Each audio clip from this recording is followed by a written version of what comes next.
evening. It's 8 p.m. Eastern Standard Time. It's Friday night, and you know what that means. It's time for SciFridays. As always, I'm your host, the Captain, bringing you the best in sci-fi from years gone by. And as you can see, it's daylight outside because I filmed the entire episode and something happened. All the footage was 100% unusable. It was choppy, it would skip, it would jitter, and I would fast forward and I'd rewind. I don't know what happened. But now I gotta refilm it. So that's why I'm legit sitting on the stool. That's why the sun's out. If you look, hold on a second. Look at this. I've been cleaning, so there's not stuff here. There's nothing here. And there is like 8 inches of dust because I am in a basement. And all I ever do is clean dust every moment of every day. That and the laundry room is right over there. So, as always, SciFridays is brought to you by RU Games, best comic book collectible video game, magic, toy, role-playing, movie store located at 124 North Sunset Drive, Piqua, Ohio, 45356. You can find RU Game on Facebook. You can find the Captain on Facebook, Twitter, and Instagram. And you can find Piqua Comic-Con at piquacomiccon.com and on Facebook. And you check it all out. We're working our butts off for Piqua Comic-Con this year. Just talked to the city of Piqua a little bit ago. I got to send some paperwork to them. So hopefully get that going. But this is probably going to be a little fast since I got to redo the whole entire thing. And it's such a pain in the butt. But maybe not. Who cares? But here we go. We're going to start it off this week with some Blue Thunder.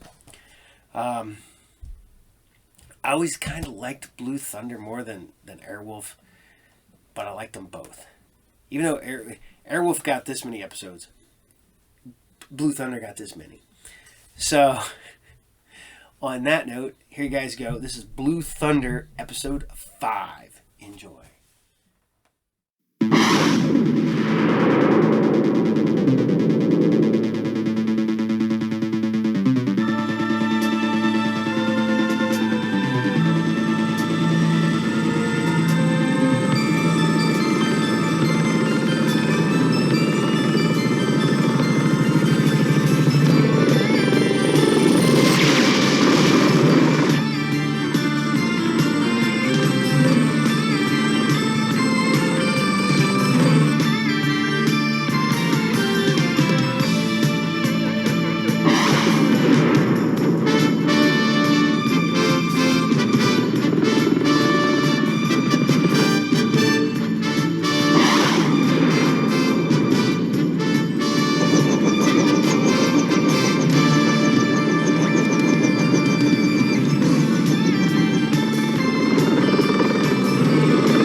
To target. I figure about another 2 minutes. That should give us about a half an hour to rescue that witness and get her back in time for the trial. If we don't cut that, it's all over.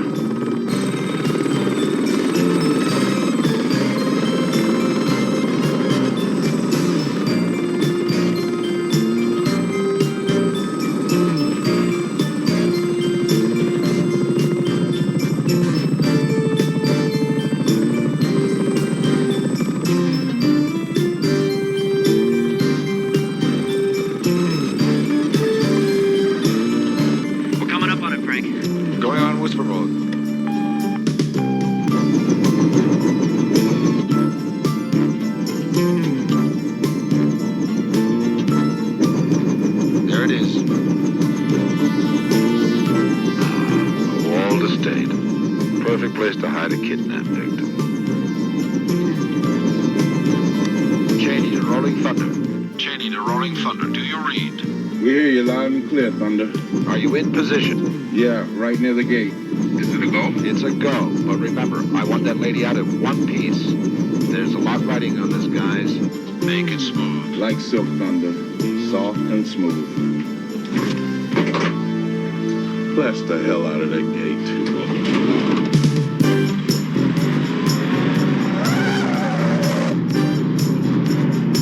Looks kind of solid, don't it? I'll let you know in exactly 2 seconds. Whoa, somebody still knows how to red dog down there. Means you and I go around the end. Hang on for turbo.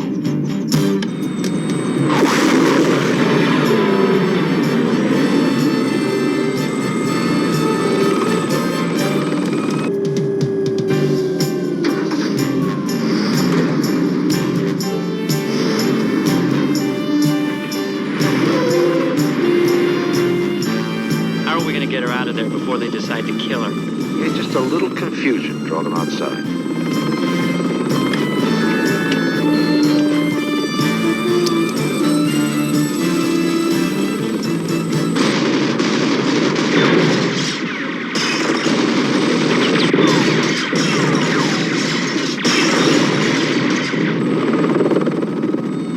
That'll wake somebody up. What's going on? What on earth was that? Who is that? All right, then, come on. Take positions. Come on.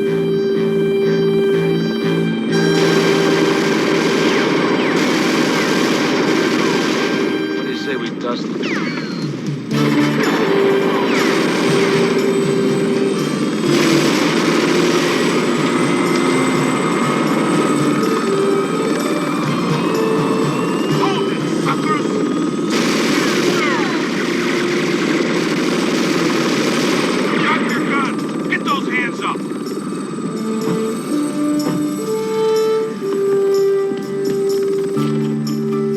Hit the house with the ferry bikes. Let's see what's going on inside.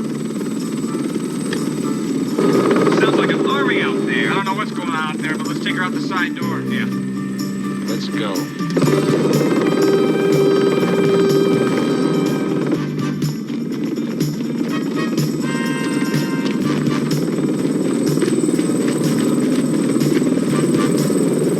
What's that chopper doing here?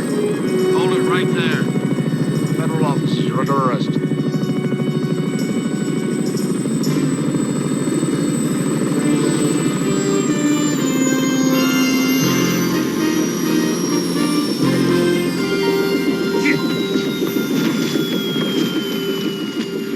You're a federal agent? Tell the truth, ma'am. I feel more like Sir Galahad.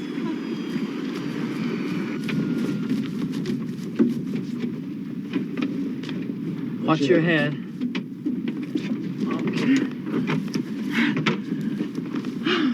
Not bad, Frank. Anytime, Bubba.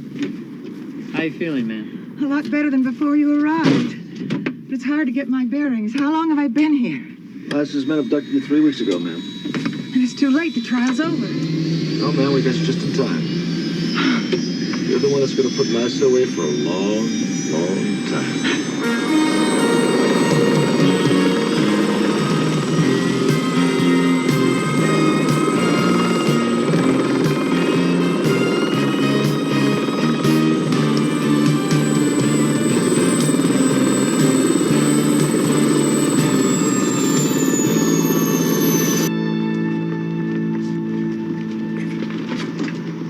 Captain, Mr. Moynihan, this is Captain Braddock. We're very glad you're safe, man.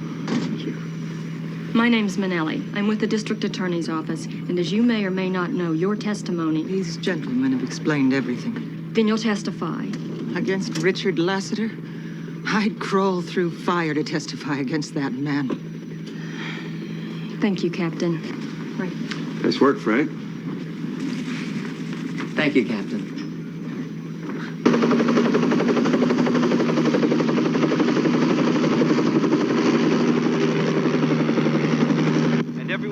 Hey, Jeff, well, I've been chewing on this for the last 5 minutes, and I haven't hit an anchovy yet. Skeet, may I make a suggestion here? Look under the pistol. See, for reasons unknown to the scientific community, anchovy love to gather and hide under pastrama. The theory here is that it's an instinct stamped into their genetic code. Well, I'll stamp your genetic code. You know, last time you forgot to order the mushrooms, and now it's the anchovies. Lay off the kid and stop dripping on the captain's desk. Who's dripping? You are. You always drip. You drip soup, you drip mashed potatoes, and now you're dripping that tomato sauce all over. Quiet down, guys. Let's come in. The trial of financier Richard Lassiter reached a stunning and unexpected conclusion today when a witness whom the prosecution had been unable to locate suddenly appeared to take the stand against her former employer. Mary Alice Moynihan, Lassiter's confidential secretary, furnished details about his conspiracy of fraud, extortion, and intimidation, which gained him over $60 million in illegal pension funds. They swindled every cent of it from poor people who could hardly afford to retire. Aunt and uncle of mine were ripped off by him. Whole life savings. Judge Arnold Schulman sentenced Lassiter to 25 years at Green Lake Penitentiary, a medium security facility located in the central part of the state. Lassiter was vehement about the unexpected arrival of the witness. Well, Barely controlled make fury. yourself at home, fellas. Oh, we thought you'd left, Captain. Obviously. Oh, wait a minute, sir. Not yet. Nothing more than a mockery of justice. This wasn't a jury of my peers. It was a jury of morons who resent the fact that I make more in 1 hour than all of them put together make in their entire lives. I'm innocent of any wrongdoing whatsoever, and I serve notice that I intend to use every means within my power to regain the freedom taken away from me by a biased application of judicial nonsense.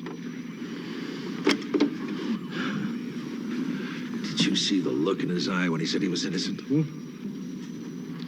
All right, gentlemen, the party's over. I got a lot of paperwork to do.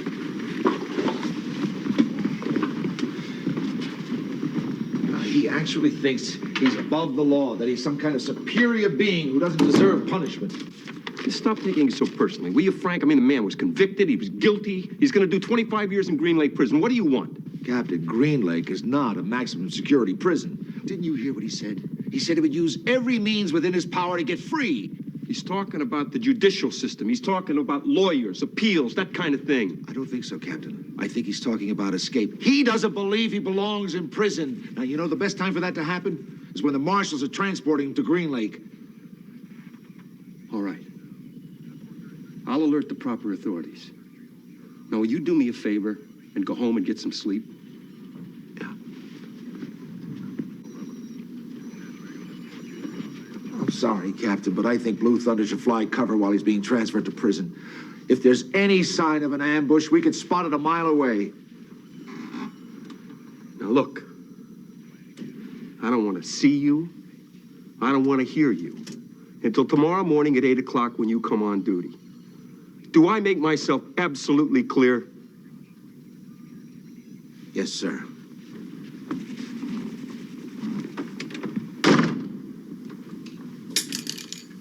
Air 20, you're cleared for takeoff to the north. Watch for incoming bird, Air 15. Wind from the east, 4 knots. There's nothing I'd rather do at 6:30 in the morning. Oh, than go flying, Frank, but I can't help but wonder, what are we doing here? That is a perfectly reasonable question, Jaffo. This is a training exercise. Hop in.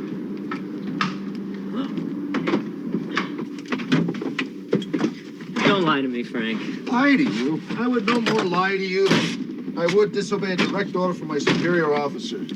Now, tickle that computer and get me a bearing on that convoy. What convoy? The one that's taking Richard Lassiter to Green Lake Penitentiary. You're gonna get us in trouble, Frank. Don't be ridiculous. That's why I want to know where the convoy's headed, so we can stay well away from it. Well, we're training.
We'll have to check it out.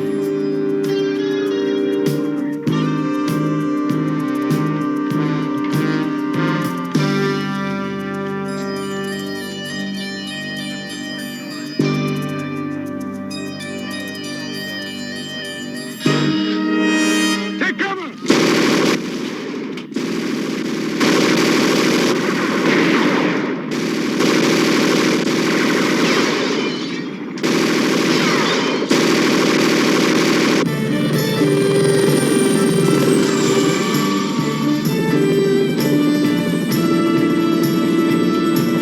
You must have drifted off course. What do you suppose we have here? Can that be shooting I see? Do it. I knew you were gonna get us in trouble. I knew it the minute I woke up.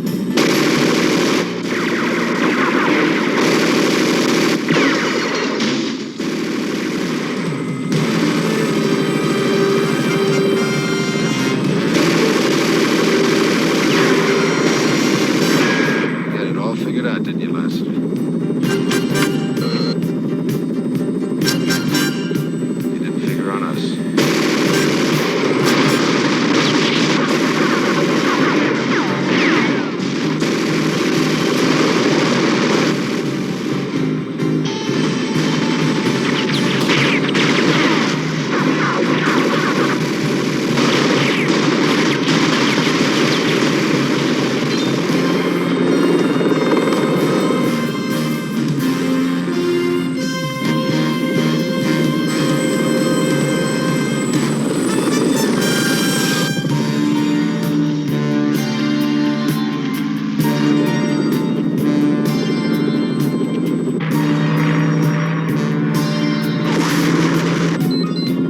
Incoming missile. We've been fired on.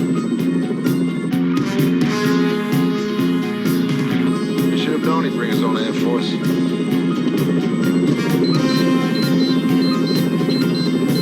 Don't believe he keeps Lassiter? Let's just be just fine. Hang on for turbo.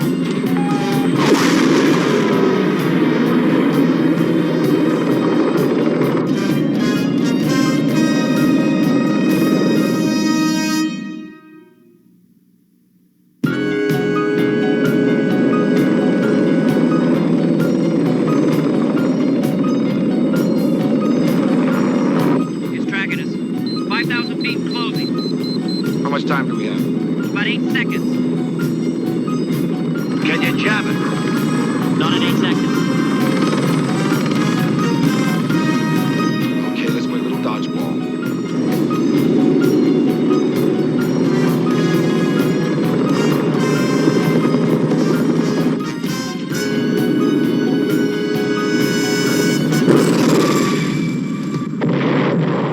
Nice flight.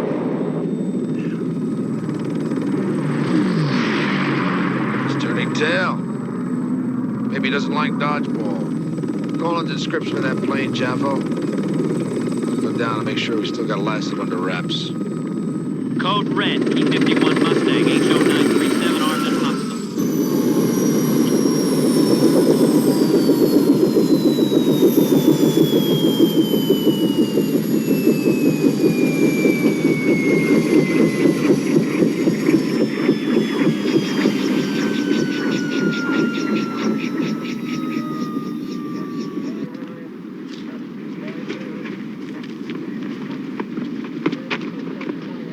Nice work, Blue Thunder. Thanks, Sheriff. Pleasure was all ours. Him, I didn't want to lose.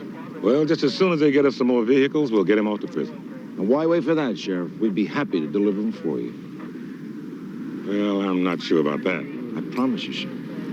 I personally will see to it that he gets to that prison. And that armored chopper of yours? Okay, he's all yours. Come on, Lassiter. You got a ticket on one-way airlines.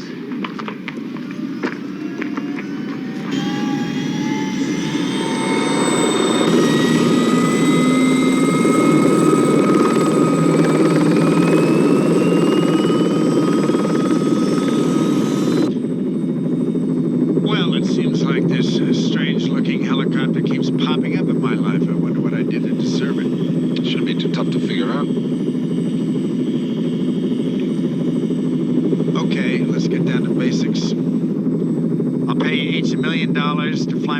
Mexico. $1 million?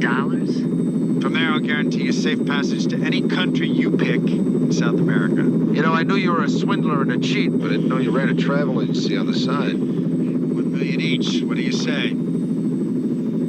Ah, the noble warrior. Pure, honest, and stupid. Maybe so, Lassiter. Maybe so. But I'll go home and sleep in my own bed tonight, and I'll eat the food I choose, and I'll come and go as I please. I'm a free man. You think about that for the next 25 years.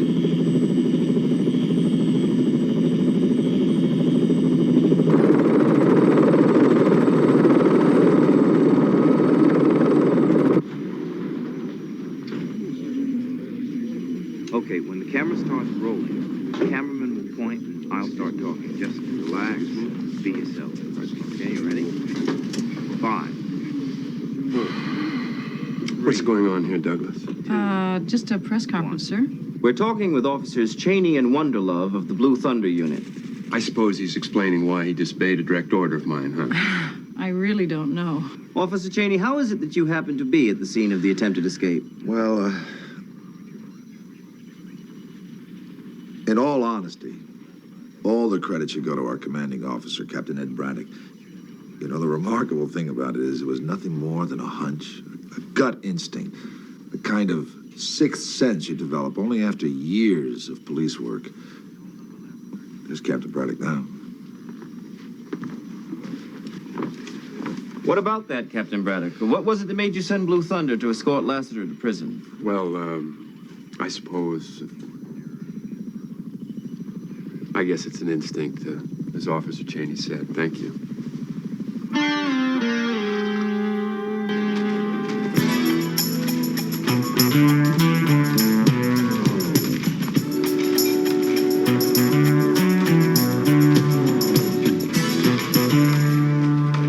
You just better straighten up and fly right. Understand what I'm telling you?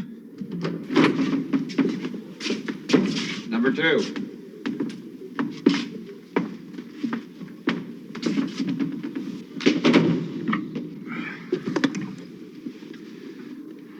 Treating you all right, Mr. Lassiter? Yeah, just great. Listen, I intend to get out of here as soon as possible. Get hold of Jones. His number's in my safe at the office. Mr. Lassiter, I don't think... Just do what I tell you, understand? Remember who pays for the clothes on your back. How much should I tell him? Just tell him he's being activated. I'll be giving him further orders when I've worked out the whole plan. He'll know what to do. Mr. Lassiter, we still have legal avenues to explore. No, you tried that and it didn't work, remember? Forget about appeals. They take too long. Listen, I want to get out of this hellhole no matter what it costs. Do you understand?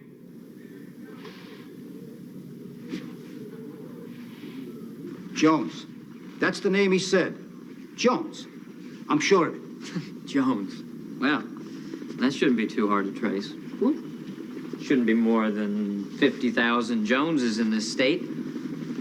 What else did he say? Well, it's just like I said. He wasn't going to stay and stir any longer than he had to. He was going to give Jones orders when he got the plans all set. And he didn't care how much it cost. Willie, did he say how this plan was going down, when? No. That's all I got. Hey, I'm sorry. It's okay, Willie. Look, when you get back there, you keep your eyes and ears open, okay? Maybe you pick something else up. Yeah, well, you see, that's the problem. I mean, when I discussed this with the warden, we made a deal. Know what I mean? What kind of deal? That I come here and tell you people what I heard. Then I get a transfer to the farm. I got only one more night and I won't be there anymore. Look, I'm really sorry, you know what I mean? But that place is hard time. I'll be glad to leave. Get outdoors, but maybe grow some vegetables. It's about time I did something positive in my life. Willie, thanks a lot. We appreciate you talking to us. You've been a big help.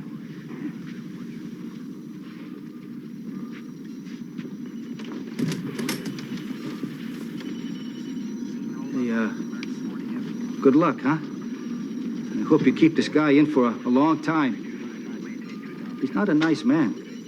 Thanks again, Willie. Good luck with the vegetables, huh?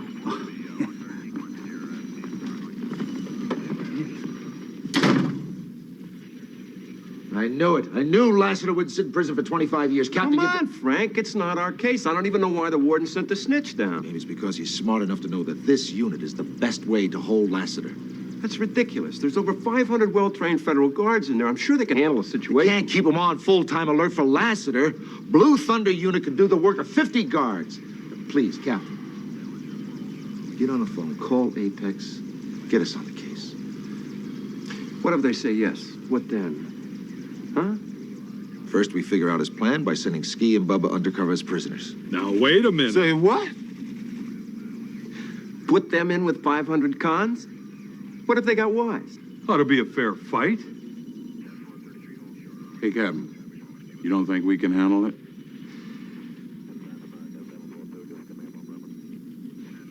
I can be the baddest mother you ever laid eyes on. You mess with me, and I'll be the last thing you'll ever see. You got that, sucker? I thought that sounded pretty tough to me. Scared me. Thanks, Jeff. I can work with them, Captain. I mean, really, they can handle it. Please. Call Apex. Get us on this case. If they say no, Frank, that's it, no. They won't. Because I know how persuasive you can be.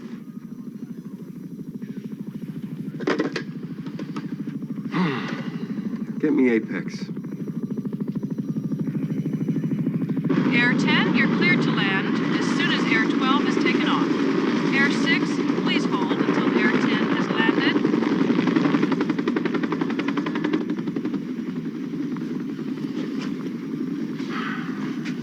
The warden and the head guard.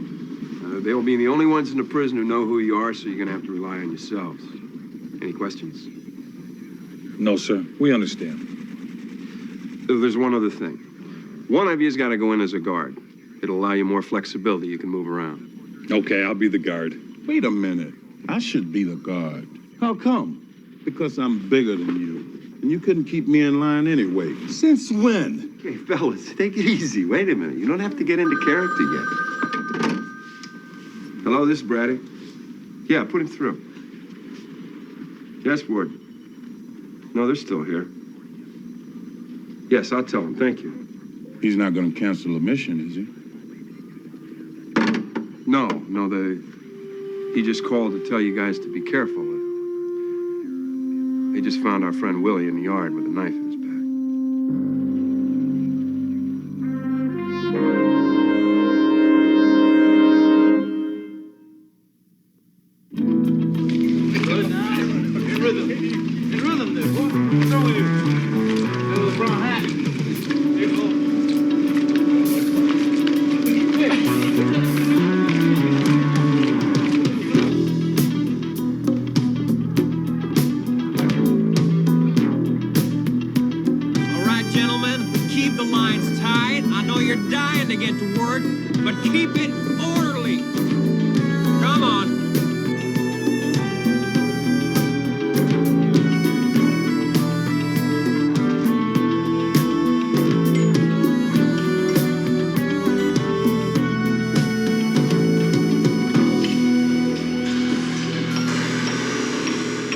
Get moving. Pick it up.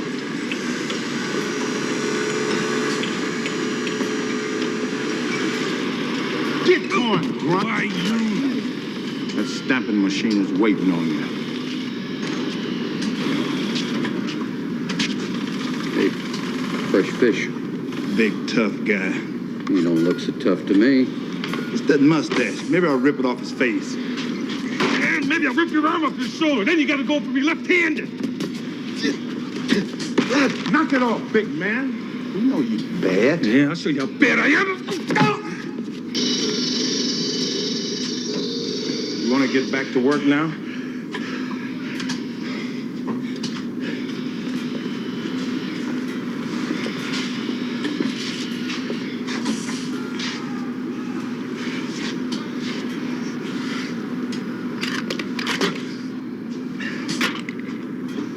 Now you you're destroying government property. Yeah, and I'll destroy you if you hit me with that thing one more time. Take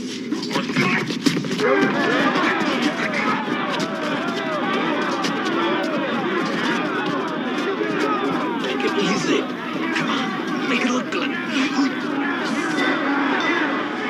You killing me. You're the one that wanted to be the guard, remember?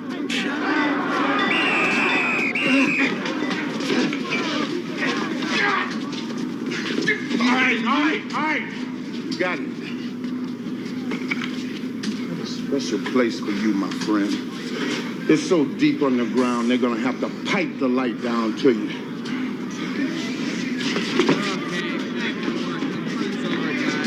Let's go, move it. You see that? It took 3 guards to take him down. He could come in handy. We're gonna need some muscle when the time comes out in the yard. Look, Lassiter, he just got here. We don't know him. He could be a plant. I'm not interested in what he could be. I want to know what he is. You're a trustee here, Duffy. You got this whole joint wired, don't you? You can find that out for me, can't you?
The whole pretty well. I've been in worse places. You know, they had time for your sentence for every infraction.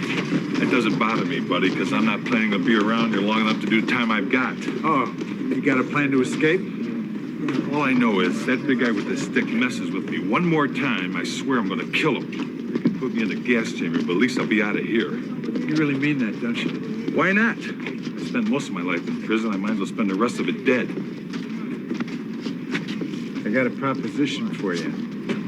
A financial proposition. I think that's a good idea.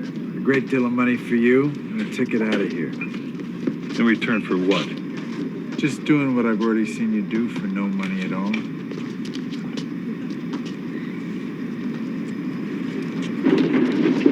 Okay, hurry it up. No slack. You look like a man carrying contraband. Lay off of me. I'm warning you. Okay, keep moving. Mind your own business. Come on.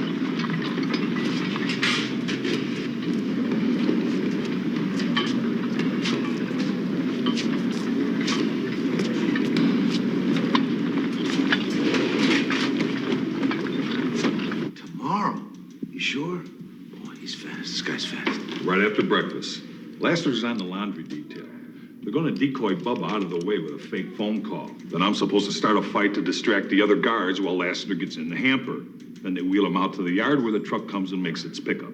There you go, Ski. Two-way communication with Blue Thunder. Good. As soon as it starts to go down, I'll let you guys know. We'll stop it cold. No. I want you to go ahead with the plan like Lassiter says. What are you talking about? Look, we want to nail this guy for good. Just want to make it clear to everyone that he's capable of breaking out of a place like Green Lake. So we gotta let him out. At least outside the gate. Then we pop him. Then they'll put him someplace where they can keep him. Maximum security. Okay? Let's go.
Yes, Brett. Enough of it. Shut up over there, okay? Come on.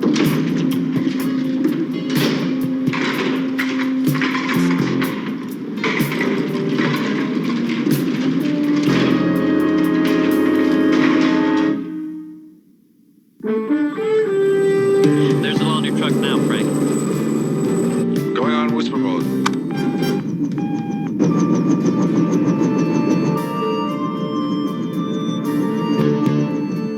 Are you sure Lassiter's in there?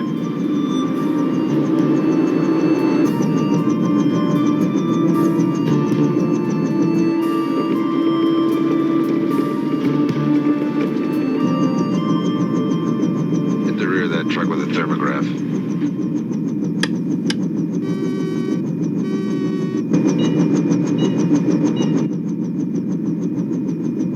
Sure enough. Looks like he's curled up in a laundry cart. He's squirming around in there. You want to take him? No, but follow him to his rendezvous. We'll bust the whole rat pack. Man, I hope you never get that mad at me. Sir, I really shouldn't be in here any longer. If you could take me in to the ward, and he'll explain everything. Let's...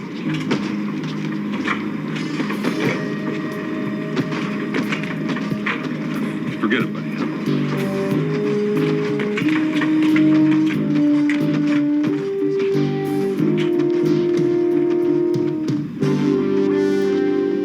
Blue Thunder from Ski.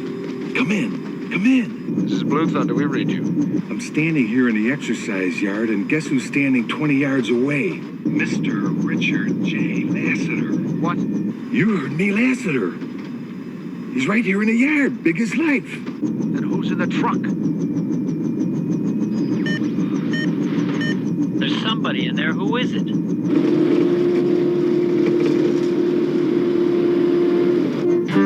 gotta stop him now.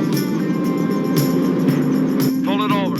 We're federal agents. We're federal officers. Pull over to the side of the road.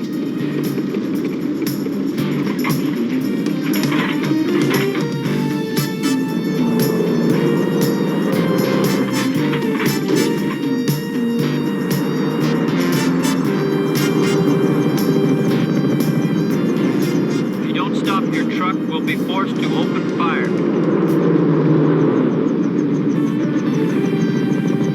Come out of the truck with your hands up.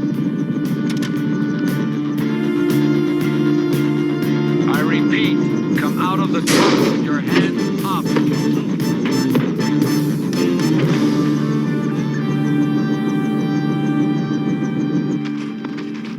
What are you doing here? Life's full of surprises, isn't it? Well, how come you're not in the truck? Something go wrong? On the contrary, everything's going just fine. Well, when do I get my money? You'll get it. Don't worry.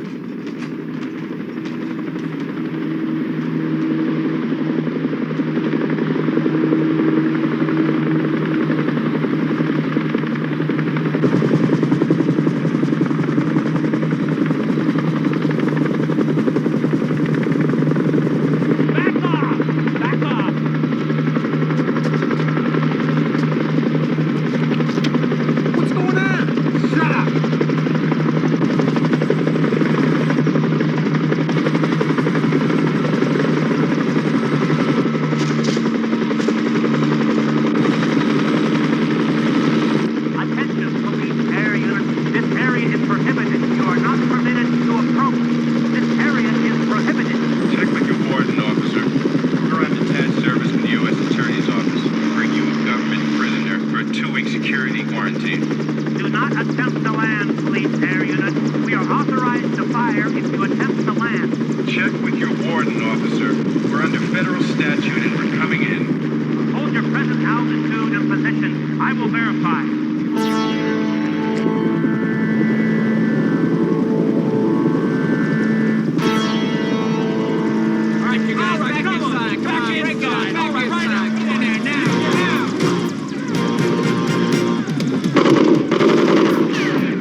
was walking down the corridor. Something hit my head. The next thing I knew, I was in that truck. They were onto you. The whole escape was a ruse just to draw us away from the prison. You better blitz on back there. I'll take care of these two dudes. Let's go, Jeffo. All right.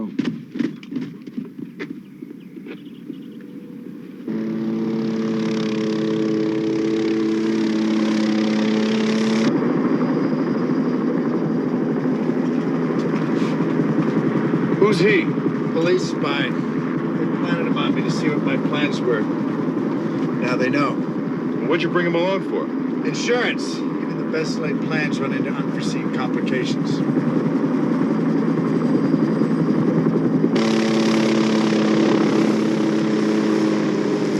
All units, there's been a break from Green Lake Penitentiary. Be on the lookout for a Huey chopper heading south. I've got him on radar.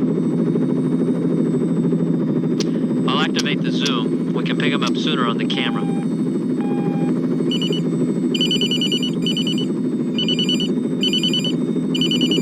There he is now. 2 o'clock high, Frank. That's it. They took him on a police helicopter. Nothing short of brilliant. To blame myself. I took him into the chopper. I showed him how. Here we go, Jeffo.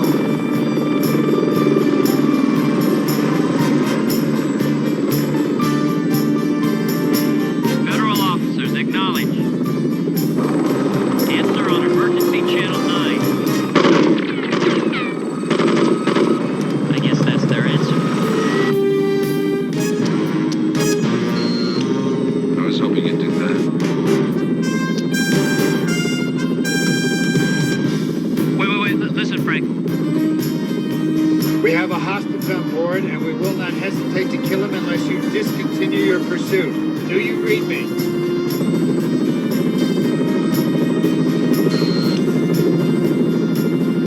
Roger. We acknowledge. Frank, we get a check.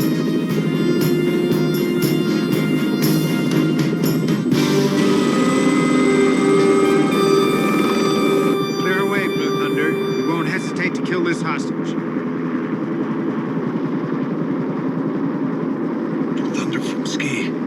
Ski, where are you? Look out your window.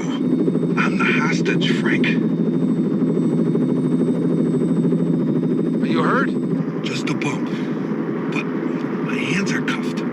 Behind your back? No, in front. Lying on the deck. They still think I'm out. You've got to try something, otherwise you don't have a chance. You know that, don't you? Yeah, well, what have you got in mind, Coach? How close did you come to the instrument panel? How close do you need? There's a switch with a red handle right in the middle of the panel. That's the fuel shutoff valve.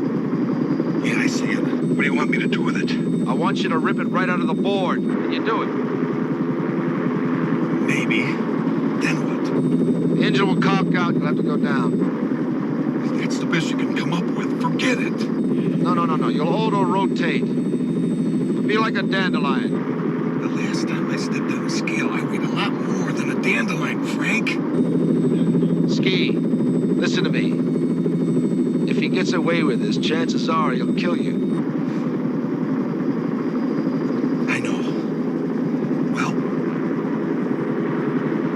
let's blitz him.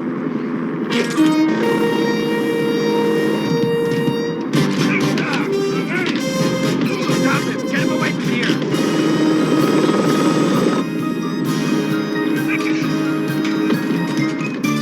Throw the shutoff valve!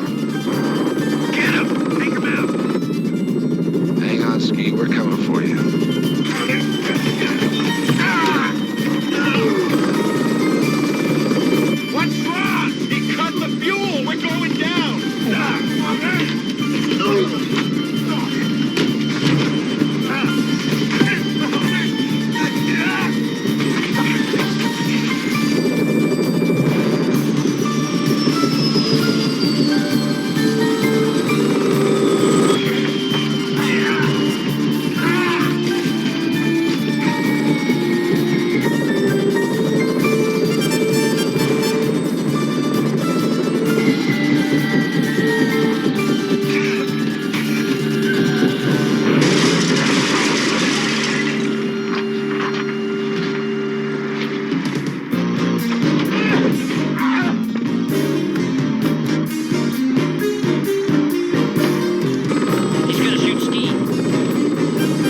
rough ride, Mr. Lassiter?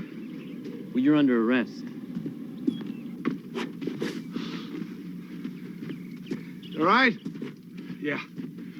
Thanks. But if there's a next time, and if you don't mind, I want to take an elevator down. All right?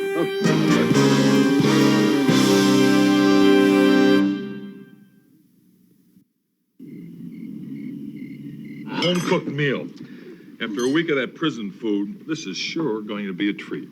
Yeah, they served us macaroni and cheese twice a day for 4 straight days. Gentlemen, a victory dinner celebrating the fact that Lassiter is now in a maximum security prison for a long time to come. To you guys, you did a great job. Right on. Jante.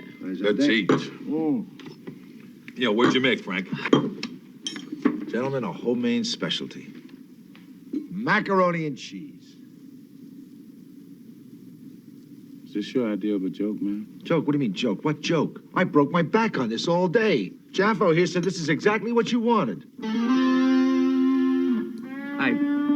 Well, I guess I better be going now. I gotta wash my hair, water some plants, and there's a few other things that I really should. You guys, It was a joke. I was kidding. You guys, come on. Oh, this is not nice. Good little boy. Oh, look it. Oh, here she goes. Ski. Here it goes. You're getting blue inside. have about 2 more quarts to go.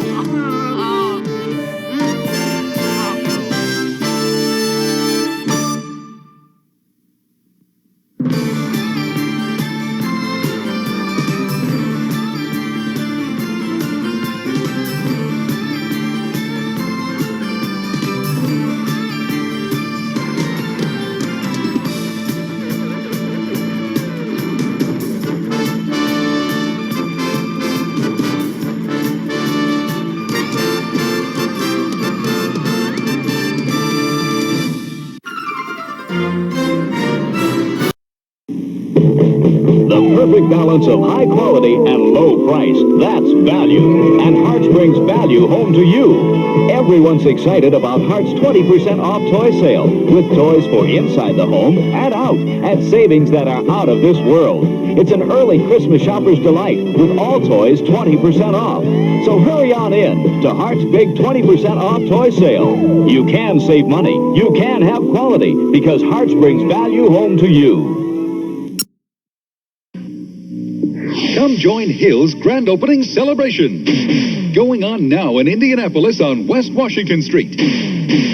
With hot new fashions and the latest styles, priced low every day. We don't run sales or accept credit cards to help keep prices low. If you ever do find a lower advertised price, bring in the ad. We'll match it. Come join Hill's grand opening celebration. Going on now in Indy on West Washington Street. Check it out. Video game cartridges from Activision at Hills. Saddle up with Stampede, riding in a roping cattle. Step into a helicopter gunship with Chopper Command. Warp into hyperspace with Star Master. Hang on to your feathers when the chicken crosses the road in Freeway. Or watch out for the Mad Bomber and put out his fuses with Kaboom. Hill's big selection of Activision games are made for your Atari video system. The action of Activision, priced low every day at Hills. So, I hope you guys still dig Blue Thunder. And for those of you wondering, yes, that is Vince's car wash. And between takes, I sat here and played with Hot Wheels. See, there's a red SUV type thing. He buys them, comes over here and puts them on the thing, and then once in a while I will leave and I'll come back and everything will be completely rearranged because he's been playing with it. But he does want to play with them without me while he's over here. So me and him got to play together, but he'll play without me while I'm not here. Because that's Vince. So we're going to keep it trucking because we're talking about cars with some... yeah, we're doing Automan. You know, I could do Viper, but I'd have to go find the Viper that he has. There it is. I see it now. He's still got... It's in the impound lot now. His police department has an impound lot. And it's parked in the impound lot, but not in the company parking lot. It looks like. So, yeah, because Vince. But we're going to do some Automan, and I'm giving you guys a heads up. Only this episode and one more. We're done with Automan. 100% done. Until we figure out a way to bring it back. That's all I'm saying. We somehow, some way, somebody's got to bring back Automan, because I'm telling you what, with modern special effects, everything, this would be awesome. So, but here you guys go. This is Automan episode 12. Enjoy.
This is the story of Walter Nebeker. Doing what he likes best, fighting crime in the streets. You see, Walter's a policeman. Unfortunately, the chief doesn't want Walter on the streets. Captain, get back to your cage, boy. Now! So Walter must fight crime in his own way, in the computer room. That's where he's an expert. Fortunately for me, Walter's advanced knowledge of electronics led him to experiment with what is called a hologram. That's a very fancy word for a three-dimensional picture that, when perfected, can be made to look real, sound real. As a matter of fact, given enough power, it can even be made to feel real. That's kind of what got me into this world.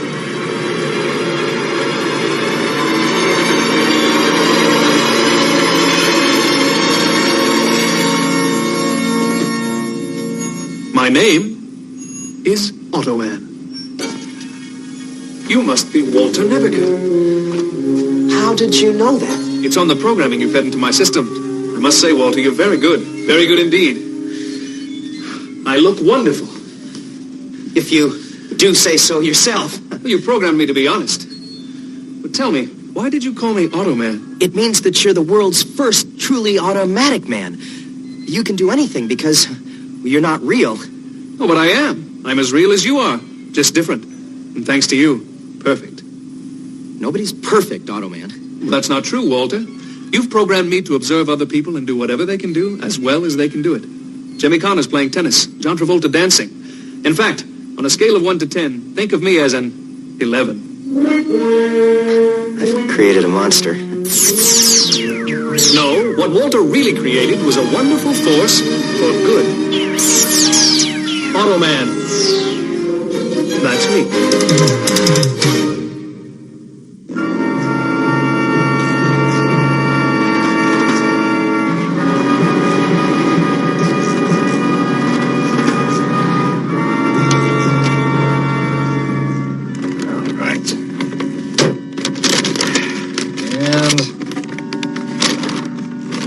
Coffee, too much cream, too much sugar.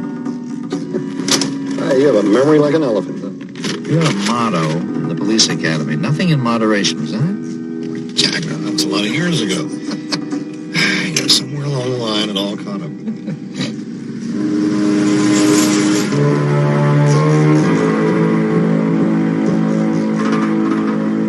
That's our man.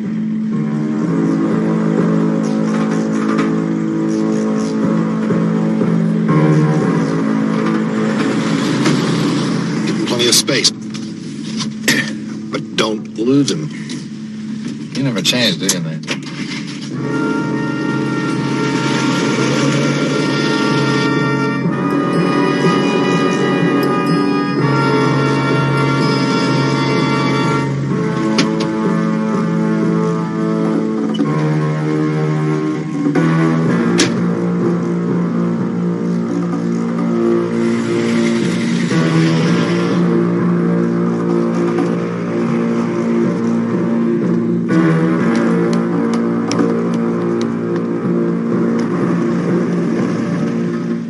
for a backup. Go on in. I'll be listening. Don't try to be a hero, Pappy. Don't you worry. This is Curtis at Stake Up requesting backup.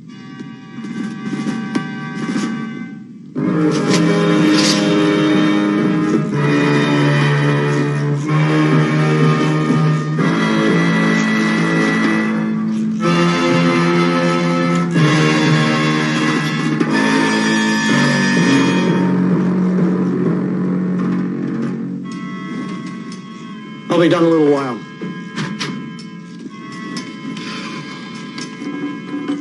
Why don't you clean up later? I think I'll clean up now.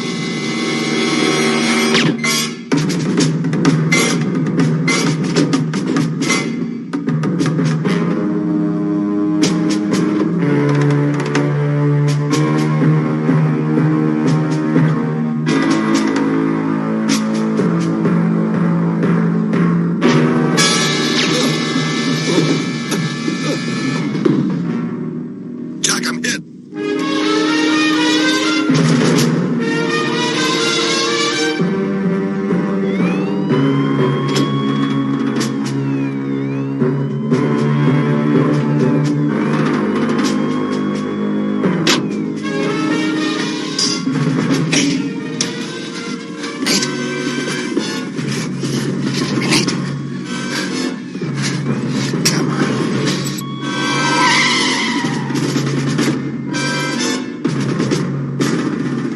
Come on.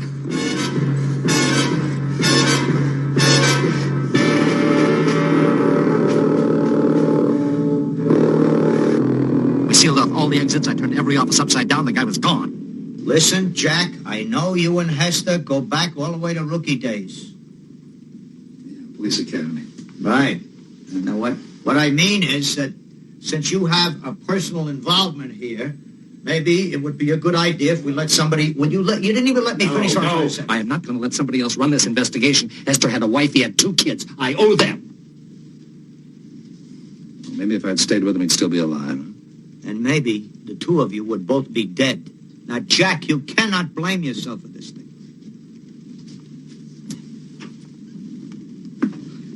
Besides, we've got a new reporter hanging around out here. Be glad to do it for you. What's his problem? He hates cops. That's his problem. At least we're all sadistic, incompetent, and corrupt. I'll tell you something else. He's been snooping around this case already, too, so just be careful. Hi there. You Officer Caldwell? That's right. I'm Tom Scholes, the new crime reporter from the Chronicle. We're going to be seeing a lot of each other. Swell.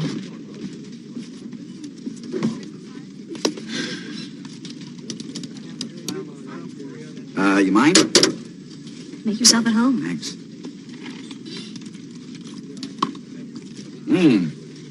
Little bitter. Ah. Aren't we all? Well, what do you know about that cop killing last night? I know that Jack Curtis lost one of his dearest and oldest friends. Curtis. Now, he's the one that let the killer get away, huh? Oh, wait a minute. That is not fair. Now, I'll tell you what's not fair. When the police have a double murderer under their noses and they let him escape, that's not fair to the public, now is it?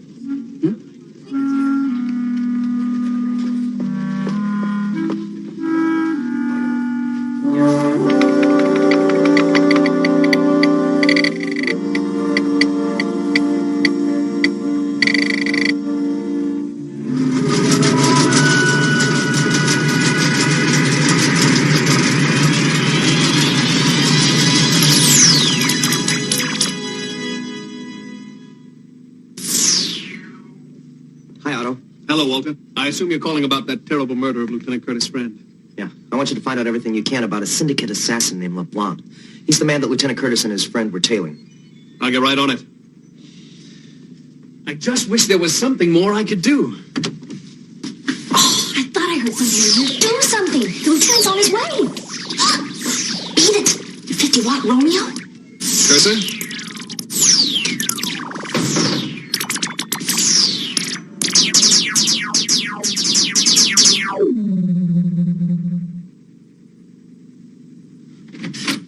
Hi, Willie. Are you busy? No, Lieutenant Curtis, you remember Agent Mann? Yeah, sure, of course. If you've come to talk to Walter about the Hester Savannah murders, you should know I'm involved in the case, too. Lieutenant Hester was a good friend to Washington. They want me to make sure you have all the help you need in finding out who's behind his death. It's not a question of who. We know the killer is a guy named LeBlanc. It's a question of finding him. What about the apartment that you had under surveillance? No, I never came back. A couple of my guys went through it this morning. This is all they came up with. The bar receipt. Yeah, but which bar? There's no name on it. No, but there are some optical scanning codes at the bottom. Perhaps we could use these to track it down. Even if we do, who's to say it'll lead us to LeBlanc? Well, that's the best I can do for now. I'll see you later. Well, where are you off to? I'm going to talk to the partner of the man who was killed. LeBlanc is not an amateur. It's a hired gun. I'm going to find out who hired it. You're a mystery to me, Simon. You've always shown guts, intelligence, good judgment.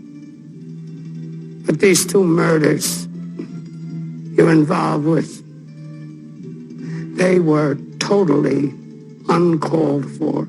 Savannah had to be eliminated. Our money turned him into a multi-millionaire, and he refused to share the profits. The cop just happened to get in the way. You know what my people are telling me? They're telling me that you're incapable of carrying out my plans to move into the fashion business. I've had a few unexpected obstacles, that's all. The fact is, you have not been able to get one foot in the door of a company that my money built. Now, how do you expect anyone to believe that you're going to make any real inroads, huh? Look, within a matter of days, I'm going to have Oster installed as a full partner in Savannah Fashions. You'll have a controlling interest of one of the hottest companies in the business. You sure you can do it? I'll stake my reputation on it. You lose this company now, you'll be staking a lot more than that. Okay, Sandy, throw the ball. That's it. Pam, hit it. Okay, you two, let's see you having some fun. A little mischief, come on. Sandy, tell her a secret. Lean over and tell Pam a secret. That's good, that's good. Splash her, Pam. Okay, Sandy, keep your chin up a little. Good, angle your body more toward us. Good, good. Splash her, Pam. Keep having fun, girls. Good, very good. Come on, splash her a little. Good, good. Come on, keep it up. Tracy Morgan? I'm sorry. I didn't mean to frighten you. I'm Jack Curtis, LA Municipal Police. Could we talk? Okay, right over here. You probably think I'm heartless for even showing up today. But I thought it might help me get my mind on what happened. I'll make this as brief as possible, all right? As I understand it, you and Mr. Savannah were partners in Savannah Fashions, is that right? That's right. Joseph and I founded and built this company.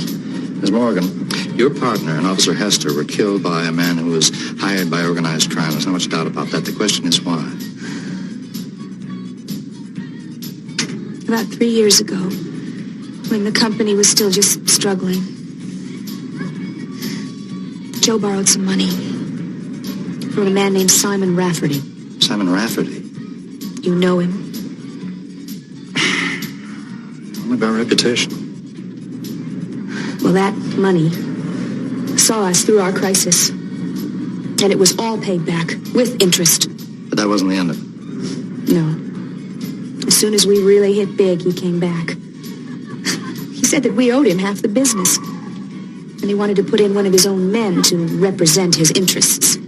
Joe just kept telling him no. When was the last time Joe told him no? A couple of weeks ago. You realize with your partner gone, they may be back to make the same proposition to you, don't you? Well, they're going to get exactly the same response from me. I'll arrange some police protection for you. Thank you very much, Lieutenant, but really that won't be necessary.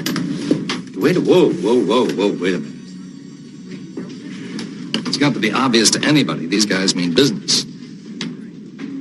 Lieutenant, I grew up in the garment business. My grandfather had a little factory in New York until he was burned out by gangsters. And he made my father swear that he would never give in to those people. And I made the same promise.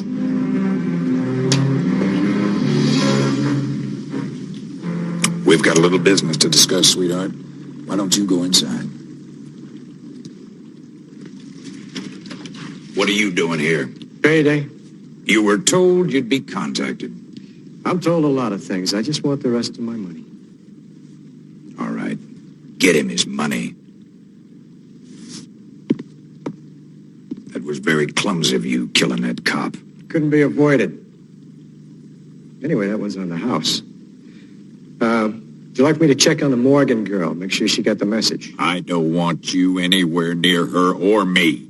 You're hotter than a pistol right now. Just thought I might pick up an extra buck. Been a pleasure. We're never going to tell Tracy Morgan that I'm her new partner. Soon, very soon. If I don't succeed in making Savannah's murder pay off, I'll look like a fool in front of Ambrose, and that could be fatal. Stop worrying. That company is as good as in your pocket. You better hope so, because if we fall on our face, Ambrose will clean house. Don't let me go, Eddie. There's 1,000 feet down. Please, Eddie. What? Drop you and leave a mess for the city to clean up? I want the names of all the cops in your payroll. Now. How do I know you won't drop me after I give you the names? You don't. Thanks.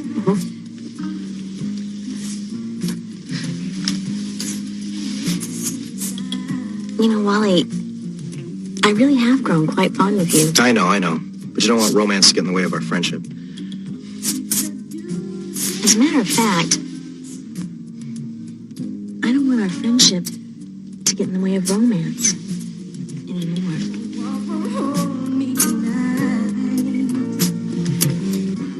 The animals are out there. I'm just trying to keep us all from being eaten alive.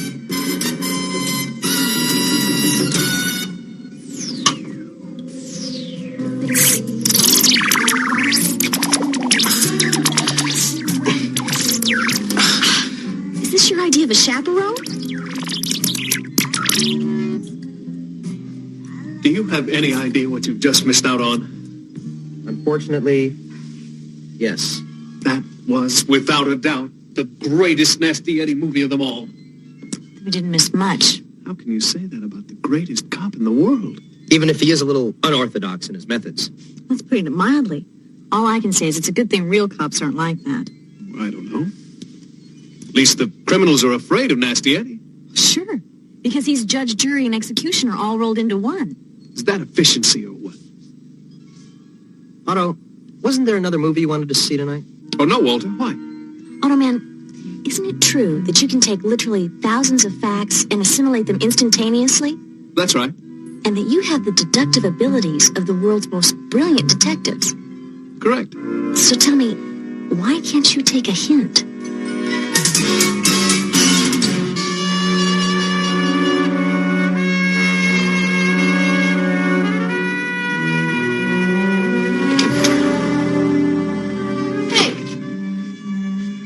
Keep away from me. I think it's about time you and I got acquainted.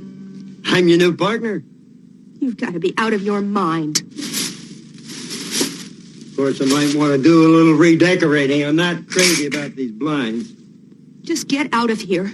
Just as soon as you and I have an understanding. I think when you get to know me, we're going to get along just fine. You can tell Rafferty to sit on it. That is who sent you, isn't it? I'd sooner let this business fold than to let him weasel his way into it.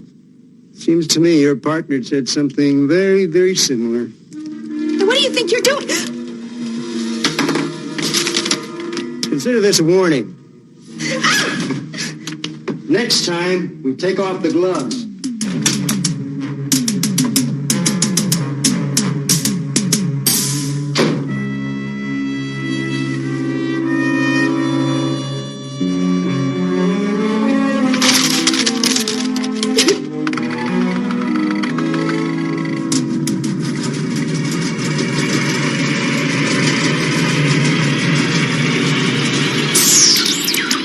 Sir, how you doing?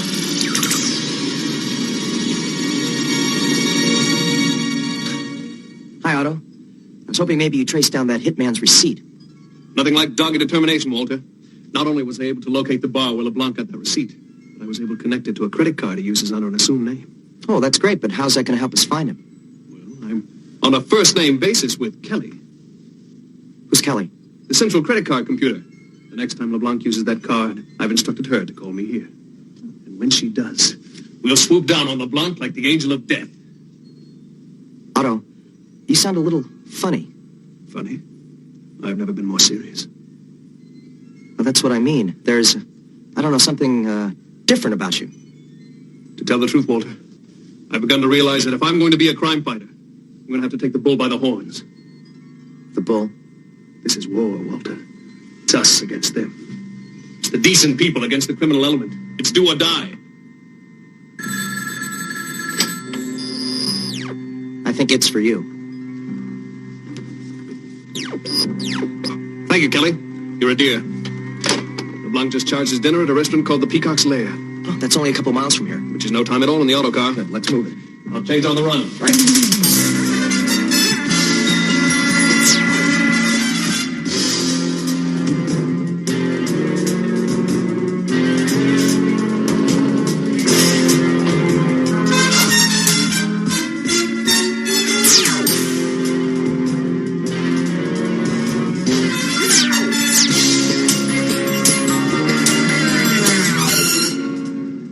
That's him. That's LeBlanc. I recognize him from the file I scanned. Hold it, police officer! You're under arrest! Oh!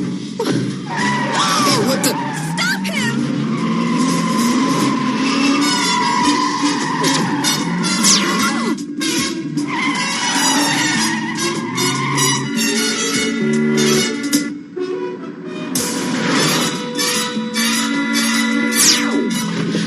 He's getting away! No, he's not.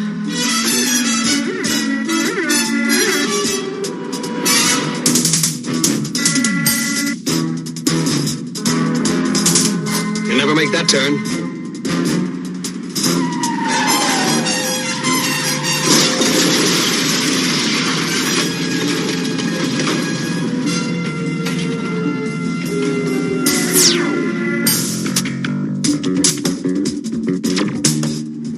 Go ahead. Do the world a favor.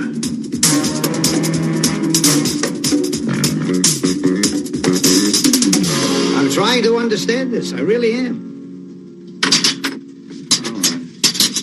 What the hell is going on? Jack, I believe you don't know Jeffries. Let's just dispense with the formalities. Somebody tell me why all the charges were dropped against LeBlanc. You want the long or the short version? Don't get cute with me, Jeffries. I just had to tell a grieving cop's widow that justice would be done. Now, how do I go and tell her that we let the killer go? Insufficient evidence. Oh, come on! Oh, come on, me, Lieutenant. We're the ones that have to prosecute the case, and I'm telling you, we didn't have the goods on LeBlanc. But the lieutenant here saw LeBlanc go into the building. A couple of minutes later, Silvano was dead. So was the cop who followed LeBlanc into the building in the first place. You can't arrest a man for entering a building. I don't believe this. We're talking about a known hitman. We're talking about a syndicate assassin. Known to who? That cop from Portland spent close to a year trying to pin something on LeBlanc. What am I supposed to try him with? Allegations? If we could only find a witness, someone who saw LeBlanc near Silvano's office, or better yet, somebody who saw him coming out after the two murders. But right now, there are no other witnesses. Look, I know how you feel. You don't know how I feel. My gut tells me this guy's guilty too. But if I try to get a judge to go to trial without more evidence, the defense will beat us to a pulp. He's right, Jack. Then if any new evidence comes up, you can't use it because the man has already been tried. Okay, so what are we supposed to do? We're supposed to shrug our shoulders? Say maybe next time. This man just murdered two people. One, a cop I happen to like. I'm not going to let him get away with it. Look, you give me something I can run with, and I'll take it to the limit. Hey, LeBlanc, hold it. Hold it. My name is Jack Curtis. Jack Curtis. I want you to remember it, because I'm never going to forget yours. Don't be a sore loser, Curtis. All right, hold it. Is that your best shot? That's not even close. One more move like that, and I'll have you up for assault, harassment, and false arrest. You just keep looking over your shoulder, because I'm going to be there. And the first slip you make, I'm going to nail you for Nate Hester. You hear me?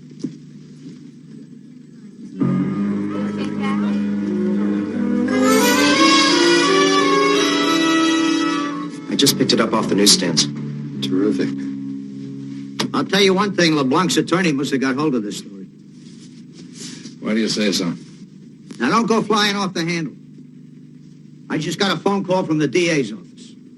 They're slapping a restraining order on you. You are now prevented from any further investigation in this case. They can't do that. They can and did. I'm sorry, Jack. But maybe this thing is a blessing in disguise. You were headed on a collision course for some very heavy trouble. Look, if you think this is going to make me lay off... If you go after LeBlanc, they have grounds to arrest you. Swell, let them. Desperate times require desperate measures. Did you say something? I've got an idea. May sound a little crazy. Wouldn't be the first time. What if we could convince LeBlanc that there was somebody, like a vigilante, who was going to give him his comeuppance? That he had two choices. One, die at the hands of this guy, or two, come clean with the police. Well, I don't get it. How are you going to convince LeBlanc of all that? By using the computer to plant some phony crime records onto the log, and that Snoopy reporter would pick up on them and they'd find their way into the news. You're right. It is crazy. Yeah, but look, even if LeBlanc bought the stories, why would that make him feel threatened? Because they'll all be people in exactly his situation. Murderers who have gotten off on technicalities or lack of evidence. Then for good measure, we could plant some rumors through our informants that the next target would be LeBlanc in this murder spree. So where are all the bodies? In the computer. I can even make it so the coroner's office computer will verify the deaths.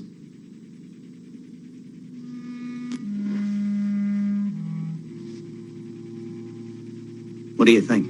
Would this put the heat on LeBlanc? Yeah, it could. Might even inspire him to tell us who hired him in the first place. Then you'll let me do it. Do what? Gus Roberts. No. Roner. Accused of murder in Texas. Released because of prejudicial evidence. Found dead in an alley of a stab wound. No. Found dead, not a knife, a .38 caliber bullet wound. Found dead in an alley from a wound from a .357 Magnum pistol. The charred remains of Roner's accomplice were found in the bombed-out shell of his car, which had disintegrated in a fiery explosion on a Big Bear hillside.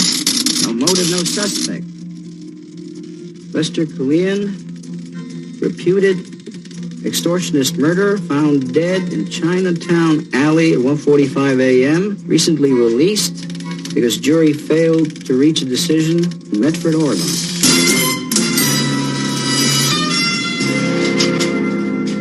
What's the matter, Scholes? You run out of mud to sling? I thought you might like a preview of this afternoon's edition. Wave of vigilante killing sweeps area. Any comment from law enforcement? Yeah, make sure you use my middle initial when you print my name. Is that all you have to say? What would you like me to say? You got a vigilante killer loose.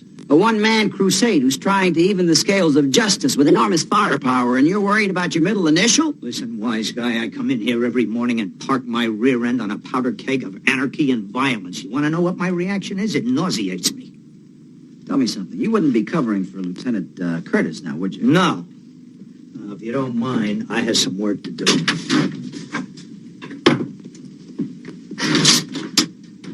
Vicky's wearing the highlight of our new summer collection. Different one-piece swimsuit in zebra stripe. Here comes Hillary. She's wearing a yellow and black tiger stripe, two-piece, with a ruffle accent, under a cotton knit fringe skirt. And finally, we have Dana. She's modeling one of our most exciting suits, stretchable maillot with a flattering high-cut leg and a bright pop art graphic.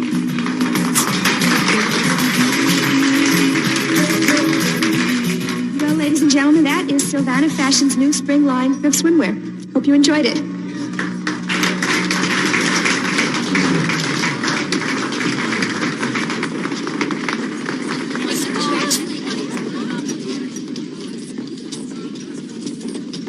Pardon me. Excuse me.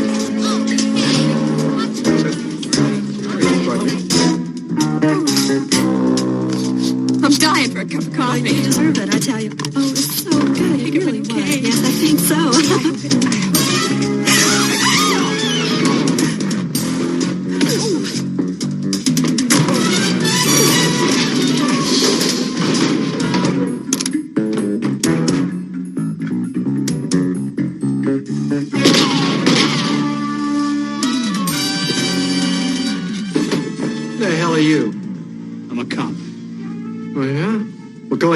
trust me. I'll be out in 24 hours. You know something? You got a point there. Well, then I guess I'll just be on my way. On the other hand, you're entitled to a speedy trial.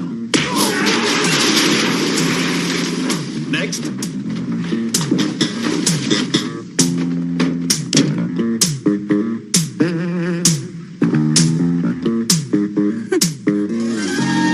I don't think those two men will be bothering you any longer.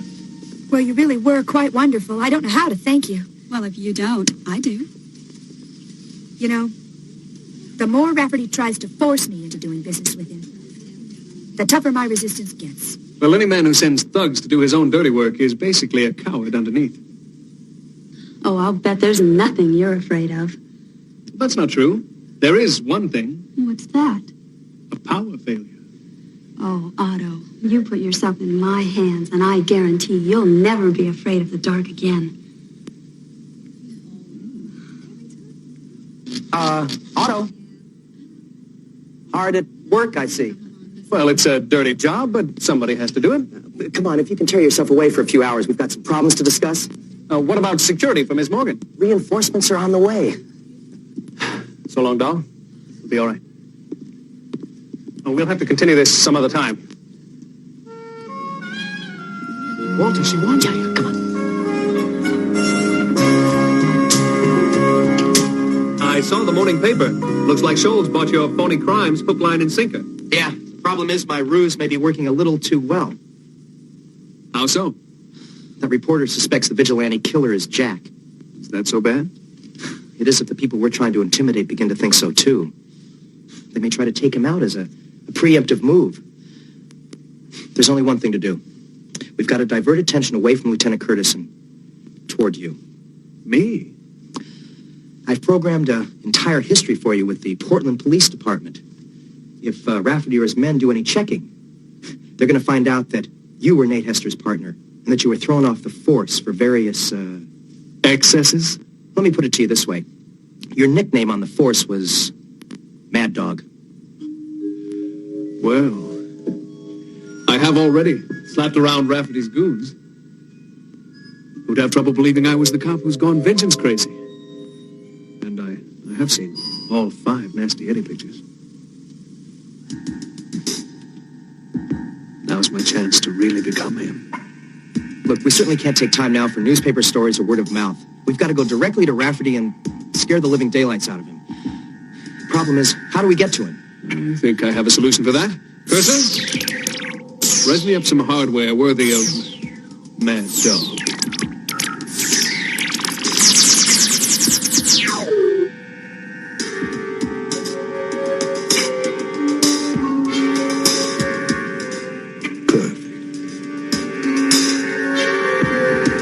I've got less than 2 days to force Tracy Morgan into agreeing to a deal. And you'd come back here whimpering like a dog.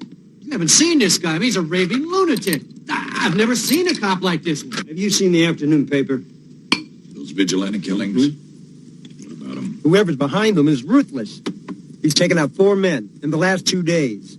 Maybe you ought to be concerned. I don't see why. These 4 guys were murderers whose charges were dismissed because of a technicality or insufficient evidence. The talk around town is that LeBlanc is his next target. That's no great loss. It is if LeBlanc sings to save his life. Then the loony will be coming after you. If I don't get you installed in Sylvana Fashions, then I'm ruined with Ambrose. And then I might as well be dead. One more visit to Tracy Morgan. She'll be eating out of your hand. Or biting it off at the wrist. I've got to be sure she knows she's a dead woman if she doesn't play along. And there's only one man I can count on to drive the point home.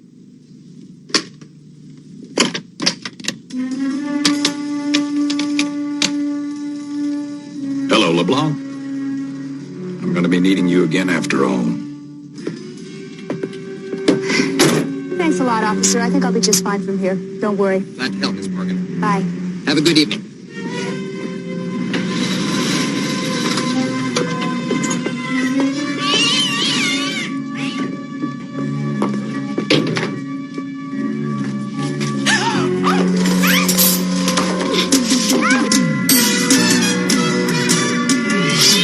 According to the police computer, a man named Oster who works for Rafferty. Places his bets at the same bookmaking operation every night between the hours of 10 and 11. Look at it, Walter. The criminals have taken over.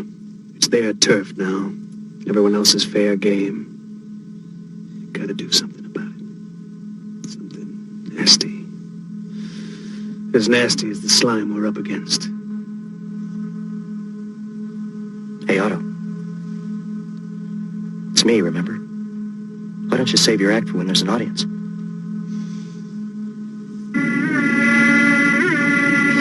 Champagne payday on the 8th. Big one on the nose. 1,000. You're down. Let me see that. Police officers. Are you Woodrow Oster? That's right. What did I do? Commit some crime? I hardly know where to start. Armed robbery, check kiting, drug dealing, extortion. Shall I go on? Well, what is it you want? Simple. Mad Dog here would like you to take him to see Simon Rafferty.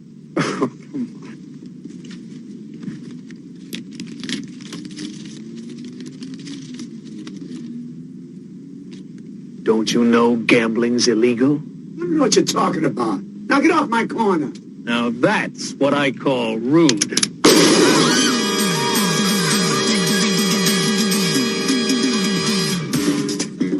Let's go. Where are we going? Going for a little ride. You drive. Get it.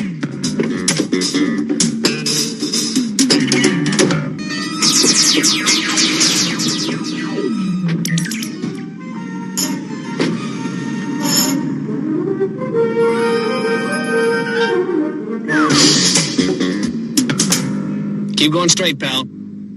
I thought we were going to see Rafferty. We're going to make a phone call first. Call Rafferty. No. You're going to call LeBlanc and have him meet us there. I don't even know who this LeBlanc is.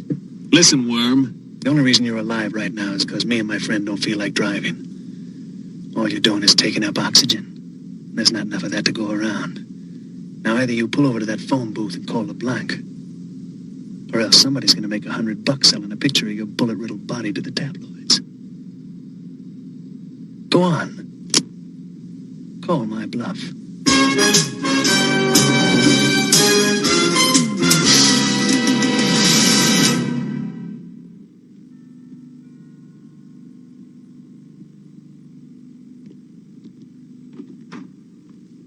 Hey! It's Mad Dog, cop from Portland. He just blew Ernie away because he didn't like his looks. Aren't you going to show us in?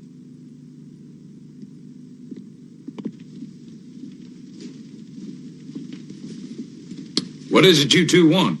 Simple. I'm just after the goods on the man who killed my partner. They made me call LeBlanc. He's on his way here. Well, whatever this LeBlanc did, I had nothing to do with it. Walter, you better tell this guy what I do to liars. I'd be very careful if I were you. Mad Dog doesn't play by the rules. Sure I do. Only they're my rules. Tell me something. If you are this guy running around playing executioner, why do you want to get evidence against LeBlanc? Why not just kill him? See this? It's hard to miss. I call it my last resort. I use it only when the law fails. You know, like you did with the guy at the newsstand? That was different. He irritated me. So what happens if I don't feel like cooperating with you? You could always try it and see. You get it. Walter, keep an eye on this one.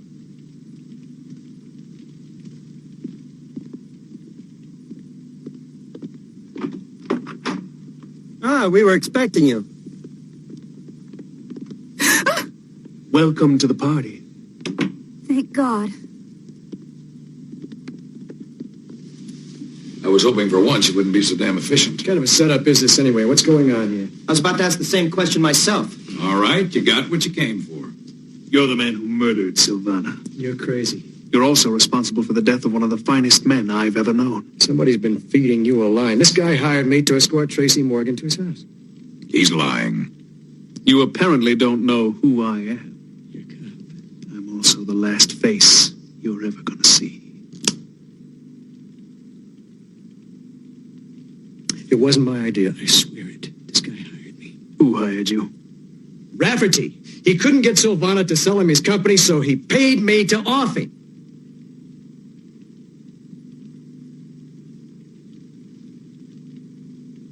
You turned my stomach, Rafferty. My sentiments exactly. Let's go. We're all going for a little ride downtown. That wasn't part of the deal. Everyone stay where you are.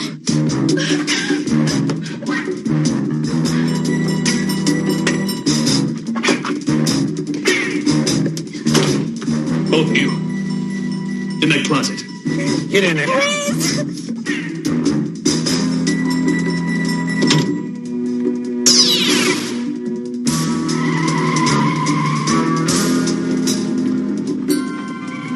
Cursor, the auto car.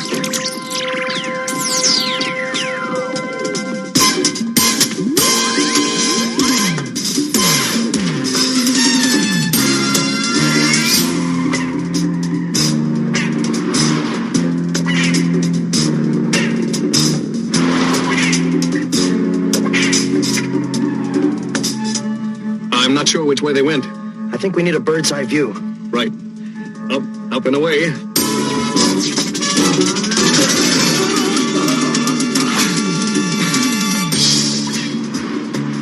This is Officer Nebaker requesting backup eastbound on Old Vernon Road.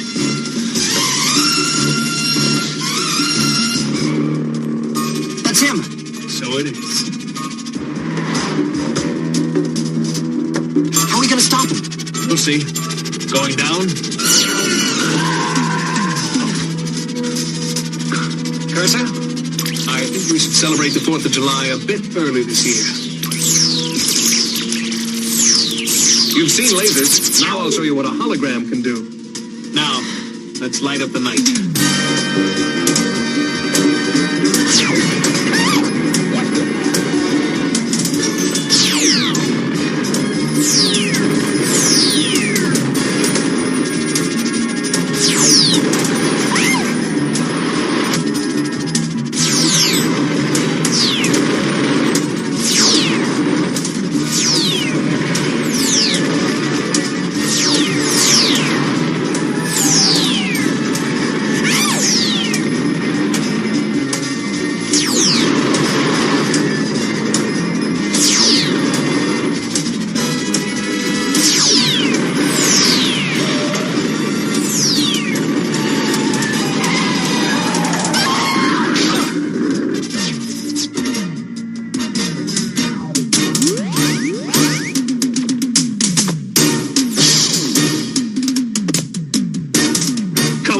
Crawl out of there. Don't kill me. Please. I'll tell you everything. Just don't kill me. You sure you want to confess? Absolutely. Oh, well. I guess it's just not my day.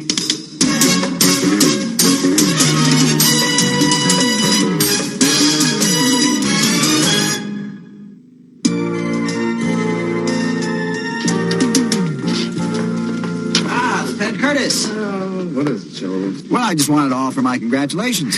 Just got word from the DA's office that LeBlanc and Rafferty are pleading guilty to the murders. Yeah, so I heard.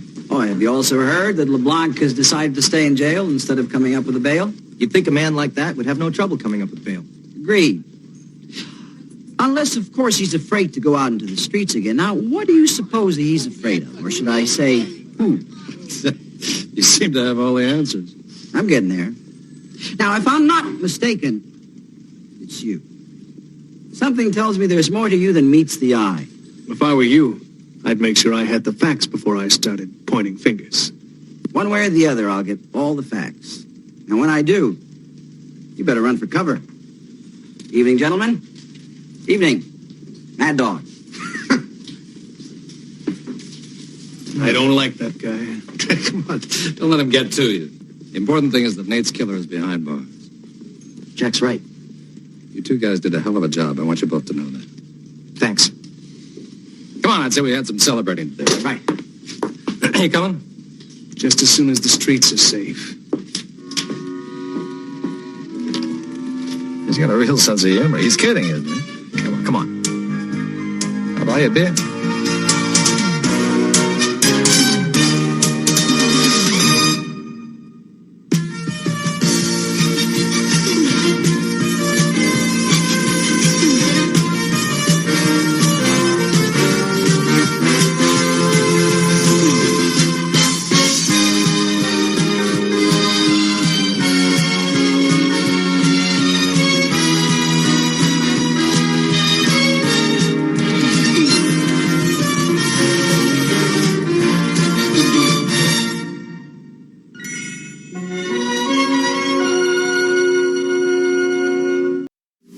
Why Crunch Berries are special? You bet! Because Captain Crunch only picks sweet, yummy, special berries like us! Making my Crunch Berry cereal.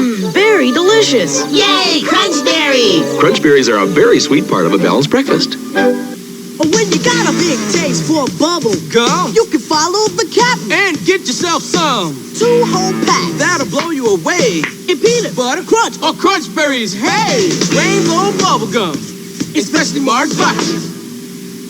Where are you going with those stripes? That's Aquafresh for kids. Just follow me. Toothpaste? I hate to brush. Aquafresh for kids makes brushing fun. It's got a zingy taste kids love. Fluoride, too, and it's easy to pump and has a neat top. Great, but how are you going to get those stripes in there? Watch. Aquafresh for kids. I make brushing fun. You know, I love people that are like, how do you know what's going to happen and all these things? I'm like, because I've been reading comic books since forever. Yeah. I had been reading for quite a while. This is issue 215 of Uncanny X-Men. I started reading in the 120s when I was a kid. And I have... Oh, geez. I think I'm only missing like 20 issues of the original run. But that's how you know what's going to kind of happen in X-Men 97. Because you already were there the first time. That's like when I used to watch Game of Thrones. And I didn't watch the series until it was done. And then I'd binge all the episodes. Because I'm weird that way. But I had read all the books. Now the series is over, and I still haven't read the last book because George R. R. Martin, I'm looking at you. Make that book happen. Hey, just give it to Stephen King. He can pound it out like in a weekend. I'm just saying. But yeah, just geez, come on. But that's what I do. So we're gonna go to the double feature, the Glenn Larson double feature I love doing. And yet again, this is episode 7 of Manimal. We only have the next episode, episode 8, and we're done on this one too. So I'm going to probably bring back some old stuff. I'm looking for new stuff, maybe some British. I don't know. We're working on stuff because I want to keep SciFridays going. I'm actually thinking about finding old sci-fi, cheesy sci-fi movies too. Maybe do like once a month, do 2 sci-fi movies instead of 4 shows or 5 shows, and then do that. Let me know if you like that or not. Do you want me to keep the shows, or do you want me to do a mix of movies and shows, or movies by themselves, and then give myself, that way I got a little more window on some of these sci-fi shows, because some of them do not have a good lifespan. Just saying. When I'm Manimal, 8 episodes, done. Automan, 13 episodes, done. Those go quick. And because we're 112 episodes in. You know how many shows we've gone through? Just saying. So, we're going to do some Manimal crossover episode with a Kung Fu movie. And this is Breath of the Dragon. Enjoy. Martial arts all began with the study of animals.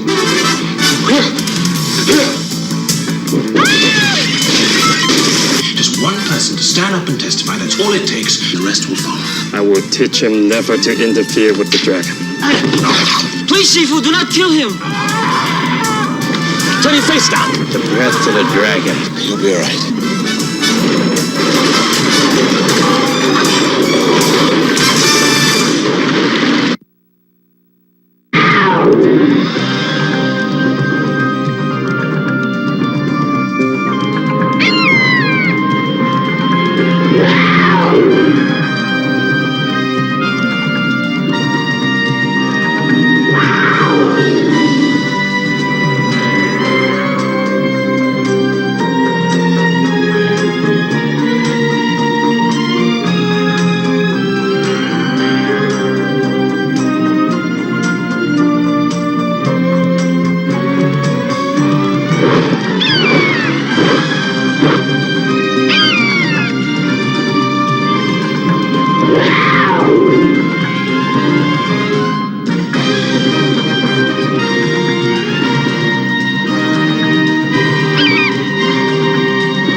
Dr. Jonathan Chase. Wealthy, young, handsome. A man with the brightest of futures. A man with the darkest of pasts. From Africa's deepest recesses to the rarefied peaks of Tibet. Heir to his father's legacy and the world's darkest mysteries. My son, you must have faith and learn. This is not the end. This is the beginning.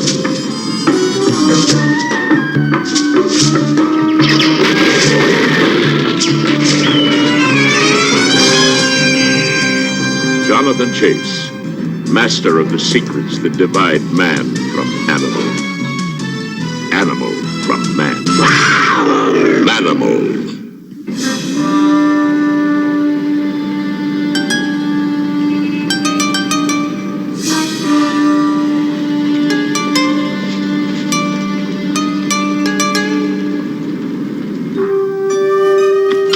Good night.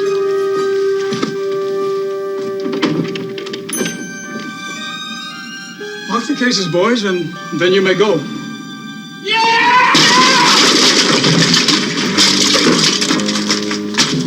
No!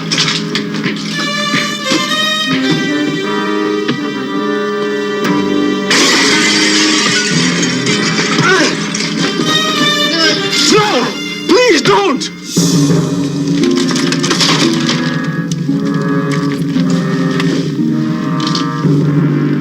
You know who I am? You are the dragon. Then you know my power. You know what I do to those who defy me. Please. I'm a poor merchant. The mark of the dragon was left on your door. Yet you did not pay tribute. I will pay it. Too late. Others must learn that if they ignore the mark of the dragon, they will suffer the breath of the dragon.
People keep up with their traditions? Yes. They're taught from childhood never to forget to celebrate life.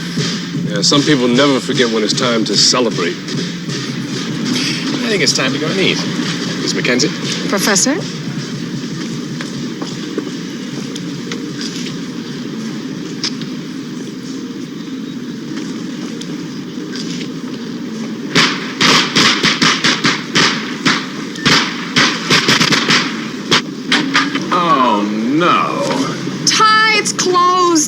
Well, why don't we go get some dessert? Like, some cake, maybe? Tom, you've been dragging your heels all day. Is something the matter? No, nothing's wrong. Are you sure?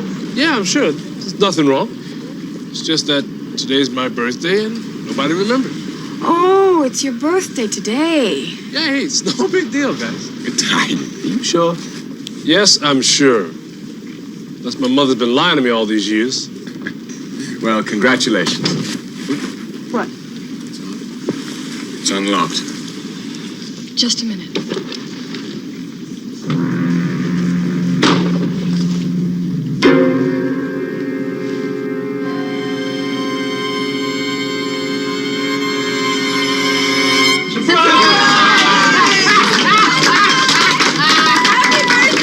Happy birthday to you.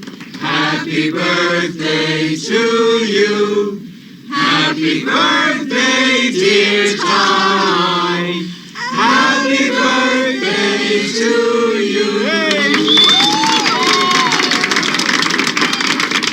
I should have known. You should have. You should have seen the look on your face, too. Well, I thought we were being ambushed. Not this time. Come on, Ty, make a wish. Hey, congrats, kid. Hey, look, if you need a loan to get yourself a little gift, it's only 30% this week. No thanks, Trout, but it's always nice to know you're there when you need me.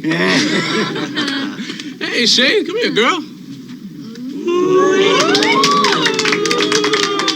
Oh, Lieutenant, it's great to see you. Mr. Hurl, if this weren't your birthday, I'd have handcuffs clicking like castanets. You met my friends, huh? Mm-hmm. Lucky for you, they were paroled in time to show up. Grandfather brought someone here to see you. Oh, Jonathan. Hello, friend. It's so good to see you. And you. What a marvelous smell in here. Oh. Fresh ginseng. Yes, I served it to your father. I never forget how he got my family out of China. I miss him, John. So do I, Albach. Hey, but where's Bobby? I haven't seen him here. Bobby's left home. We don't even know where he... Moto. Let us not talk about that on such a joyous occasion. Tell me.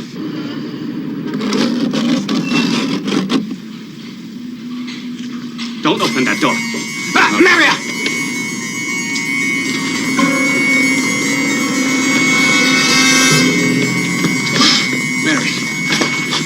Mary, what is it?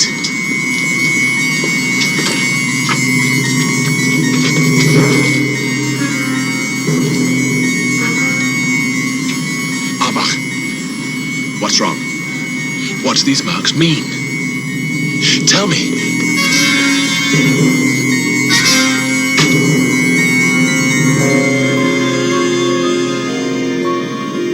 So what do you think those scratches meant?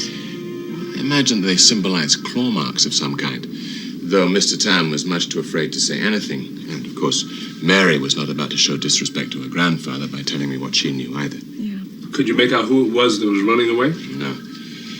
They were all wearing identical yellow scarves tied to headbands. Though, and I'm not sure of it, I have a horrid suspicion that one of them might have been Bobby Tam. Her brother? Yeah. You think they belong to some kind of cult? Well, it's possible. Ty, what do you know about the gangs in Chinatown? Chinatown's a separate city, man. Beautiful, but separate. Secrets stay buried deep down there. Amen to that. I got a report of an arson case in a jewelry store last night. 3 witnesses right there. None of them saw anything.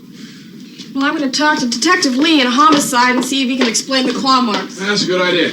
Professor, you know animals.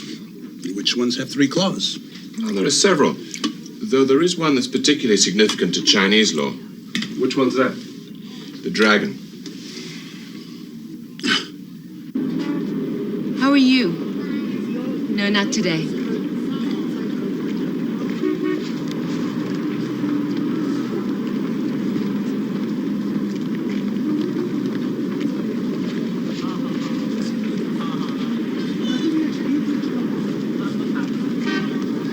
Mary, Please, I'm in a hurry. My grandfather's waiting for me. you love him very much, don't you? Yes. Then please. Tell me what frightened him, Mary. Let me help you.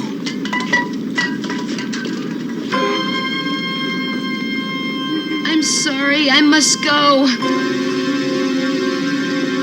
Hey. Unless you're going to carry her groceries, I think the young lady would rather walk home alone.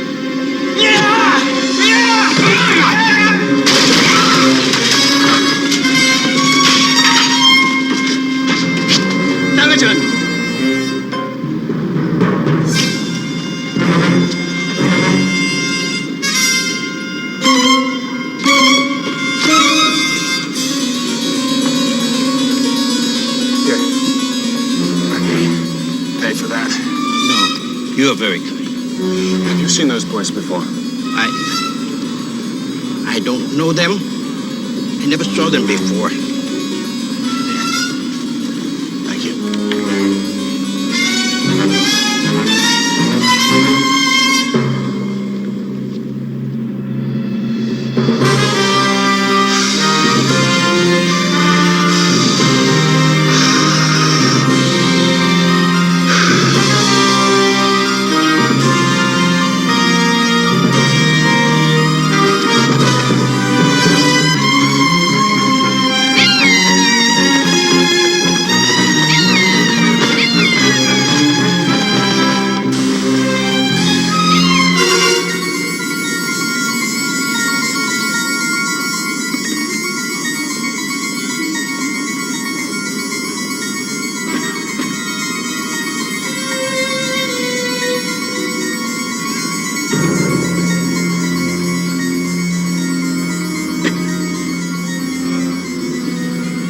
Red Serpent.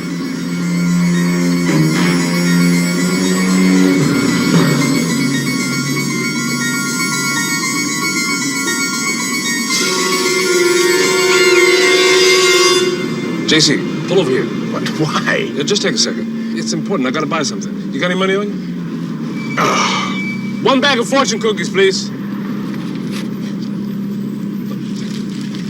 Thank you. Fortune cookies important. Well, you said you weren't too sure what was in that house, right? Right. Well, before we go in there blind, I figure it wouldn't hurt to get an idea of what fate holds in store for us. Well, Mr. Al? You are about to receive a gracious invitation. Think twice before accepting.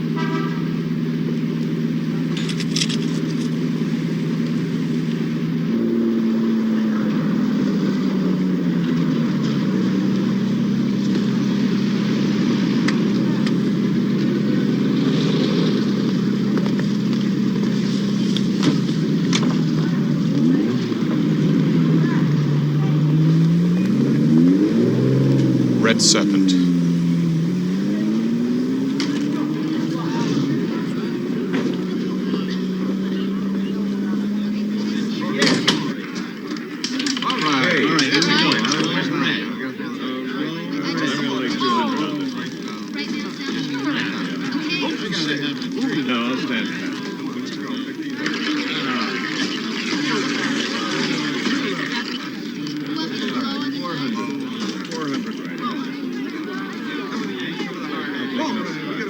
And to think I've been trekking all the way down to Atlantic City.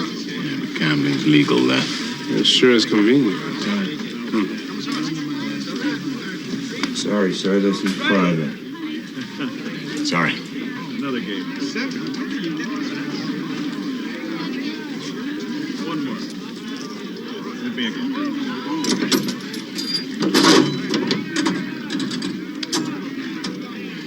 You know, I think we should get invited in there. Invited in? I don't believe it. She draws to 16 and hits a 5. Would you like to play another hand, sir? Yes. Okay. Oh, no. Honey, let's go. I mean, you've lost enough already. Last hand. Last hand. She can't keep up with luck. 500. That's everything I've got.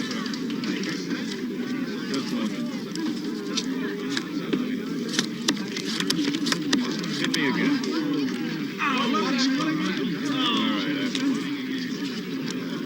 She held back the top card for herself. Do you believe that?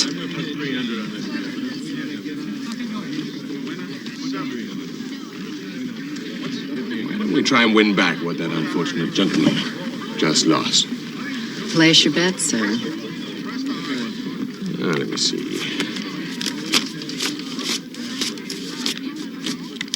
500.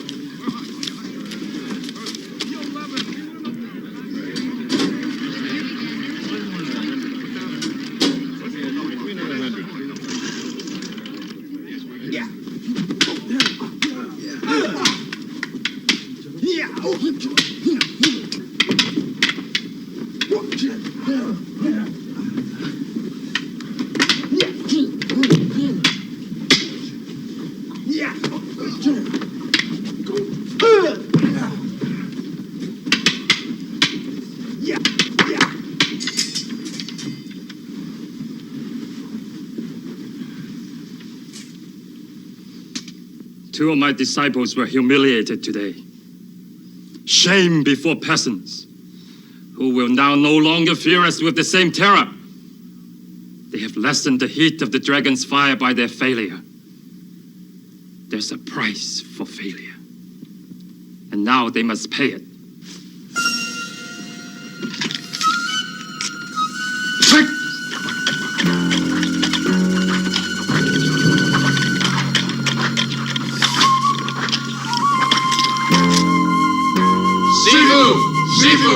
Sifu! So!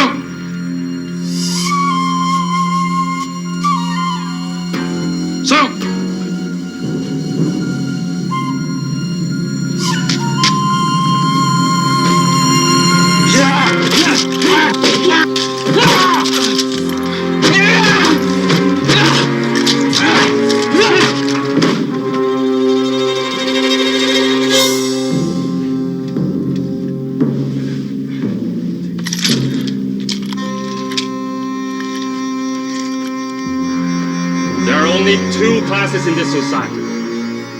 Those who dominate and those who submit. The difference between them is fear. If you are to follow me, you must breathe fear into your enemy as the dragon breathes fire. Sifu! Sifu! Sifu!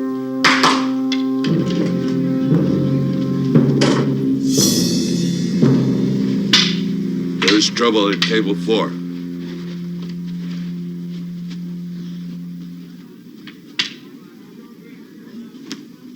That man on table 4 is winning a lot. Sifu, that's the one who was at the marketplace today. I will teach him never to interfere with the dragon.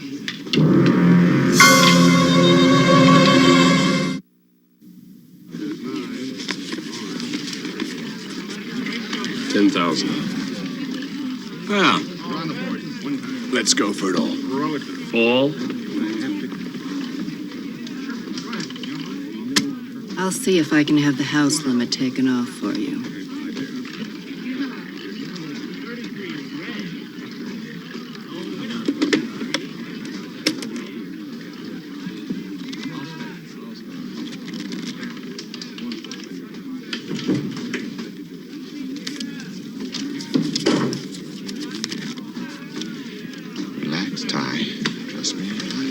Good evening.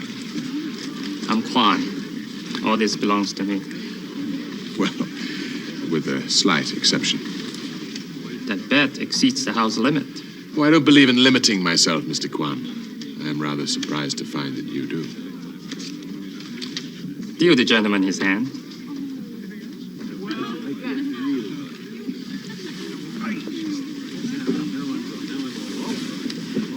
Oh, time. For luck.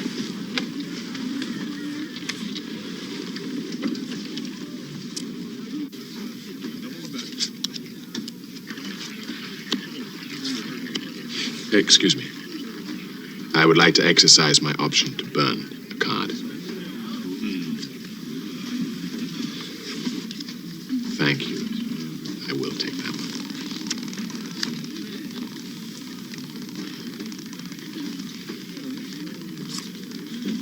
Blackjack.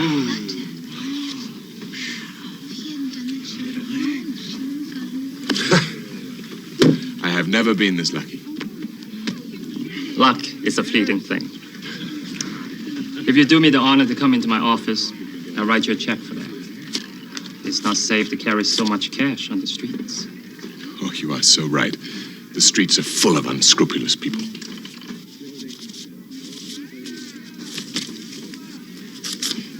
Thank you. His invitation was very gracious. Don't you think we should think twice before accepting? Well, we did come here to gamble time, didn't we?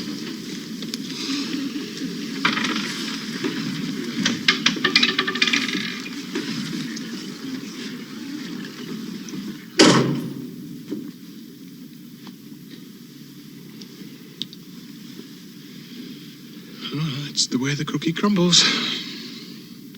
Nice the way you've decorated your office. Early kung fu? As I said, luck is a fleeting thing. But cheating lasts forever. When you exercise your option to burn a card, you chose to play with fire.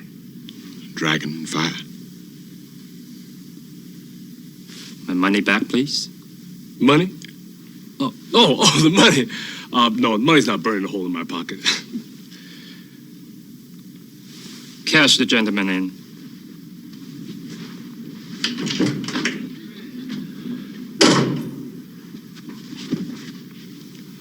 Aren't you gonna roar back?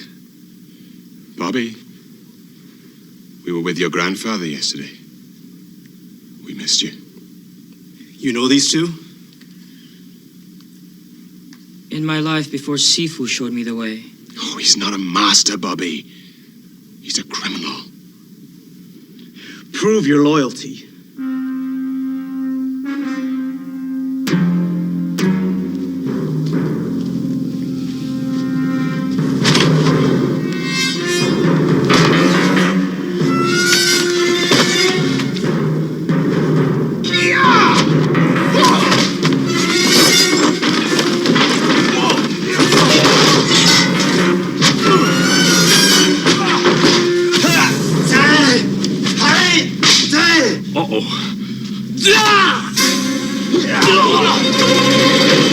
Try to get something to wedge under the handle.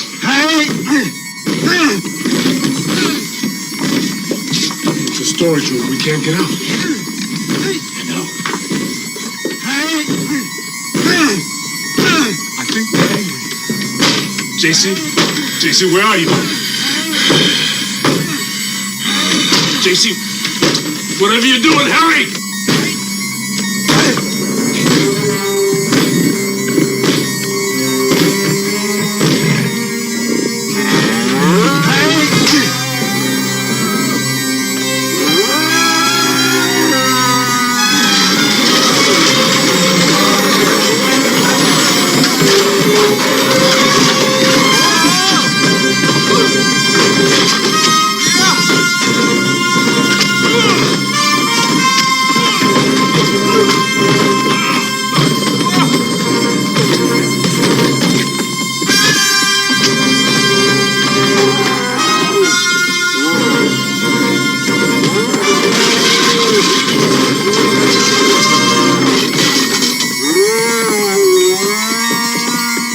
Get out of here, man. That ain't no bull.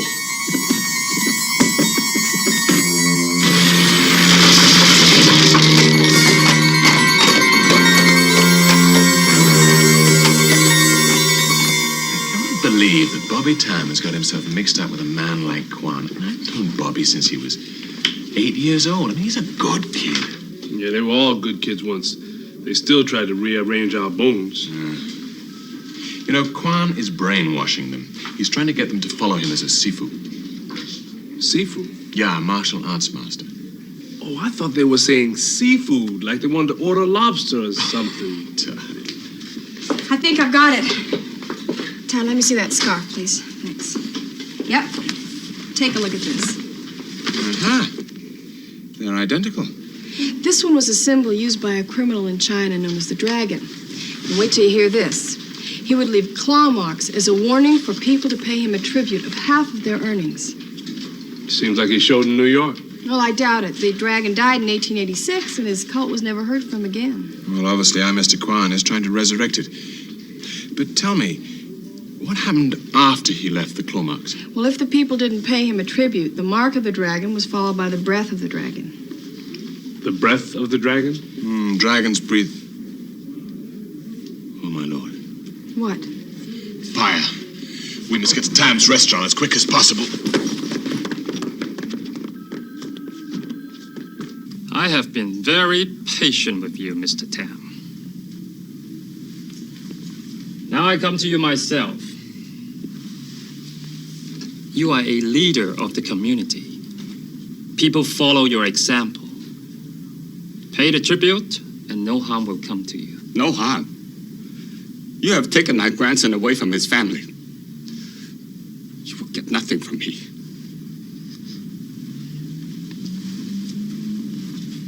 You know what follows the mark of the dragon?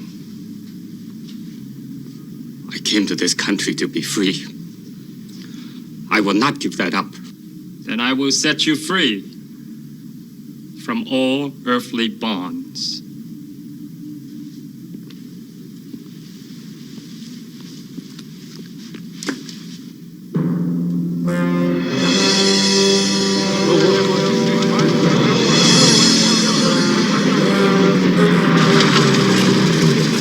Ty, call the fire department.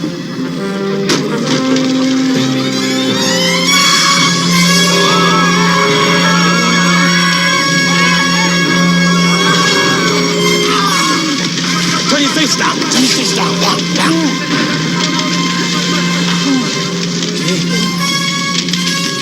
The breath of the dragon. Get your face down. Face down. Lie still. Lie still. You'll be all right.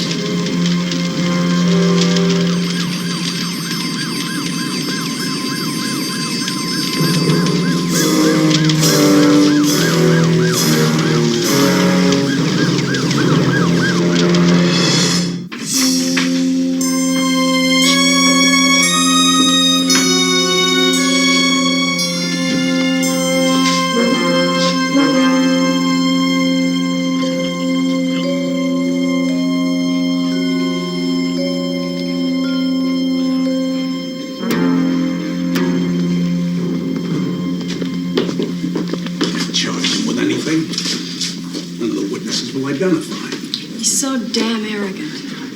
I hate it.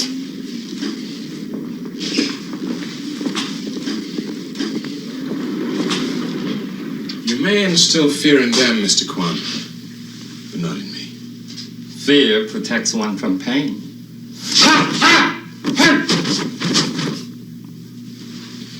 Very theatrical, but I am not moved. Next time, you had better be. But don't forget, every dragon has his slayer.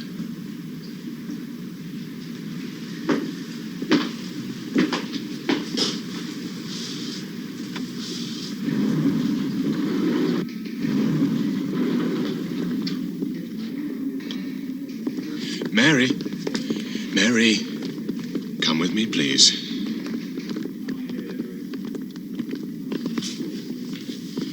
Now, young lady, why didn't you tell me that Bobby had joined Kwan's gang? Bobby always needed someone to look up to. When our parents died, he was only grandfather. And he's so old. And Your grandfather is a very brave man, and he resisted Kwan. I know, and look what happened to him. Because he didn't trust anyone enough to ask for help.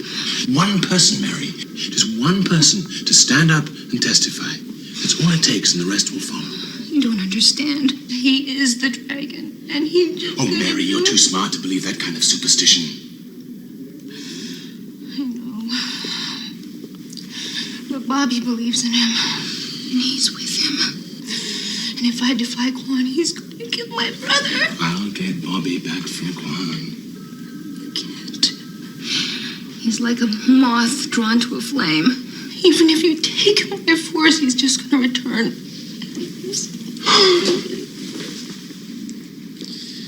Not if the flame is extinguished.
come to take you to your grandfather. He's hurt. He needs you. Grandfather, what happened? He resisted the dragon. He was set on fire.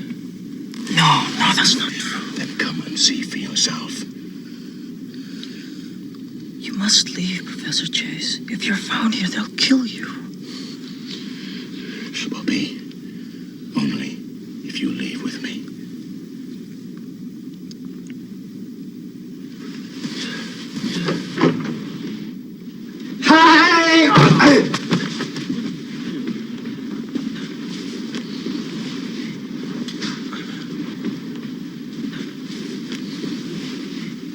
Bobby, leave the room at once. Yes, Sifu. Bobby, he tried to kill your grandfather. Your grandfather's soul was not pure. My fire has now purified it. He's lying, Bobby. I speak only the truth. You're a murderer. And you are an intruder. It will not be murder when I kill you.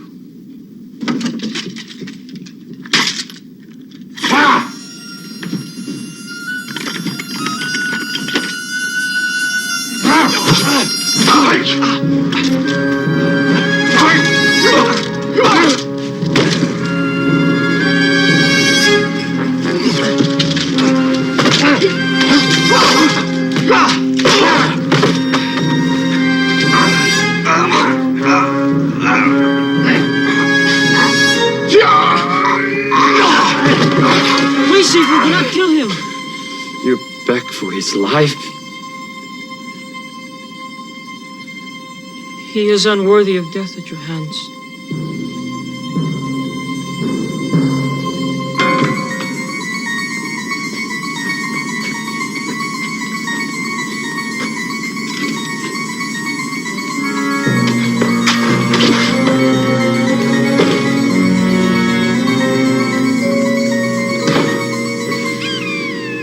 What is this stuff, anyway? It's a natural salve to accelerate healing. Careful you don't put it on anywhere that's not injured.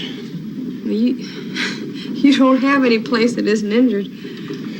Oh, I'm sorry. I'm sorry. Did I hurt you? No, if I ignore the pain, the pleasure is exquisite. Well, then, by all means, ignore the pain. Oh, broke my lip is also a little swollen.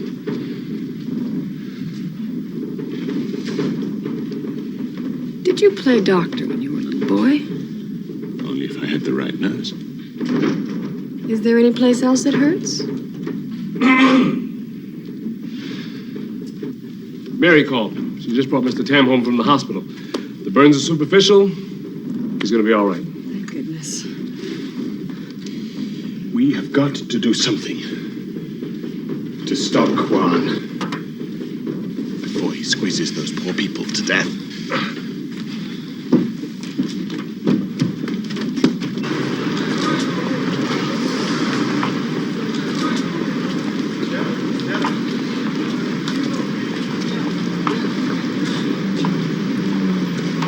After breakfast, I'll change your bandages. Thank you, granddaughter. Bobby. Grandfather, I'm sorry. I'm so sorry I've caused you so much pain. No. All that matters is that you are home again. But they'll come for me when they find out I've left. Then you'll have to go. We'll find a place for him to hide. No. I came here because we all have got to go. The dragon won't stop with what he's done to you, Grandfather. Next time he'll make sure he kills you.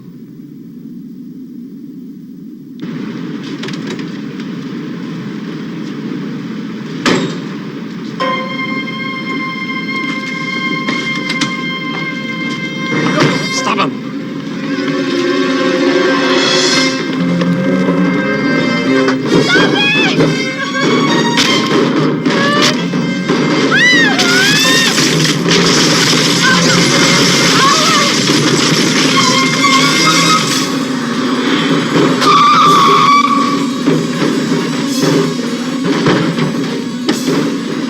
Leave them alone. They're not the ones you want. I am. You? Yes, that's right. Me. Hands out!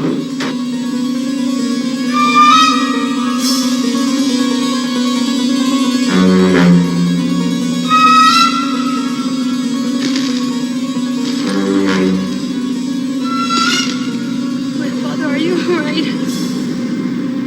I could have killed you last night. Now, I'm going to. Here, with so few people to watch, the dragon display his awesome powers.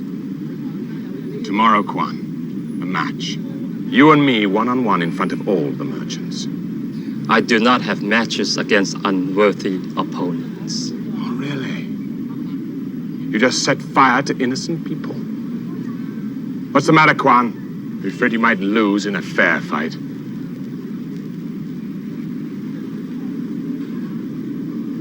Tomorrow, the Red Serpent, 3 o'clock, and everyone will be told. So if you're not there, they'll know that you are also terrified of the dragon. I'll be there. Yes. And when you die, no one will be in my way.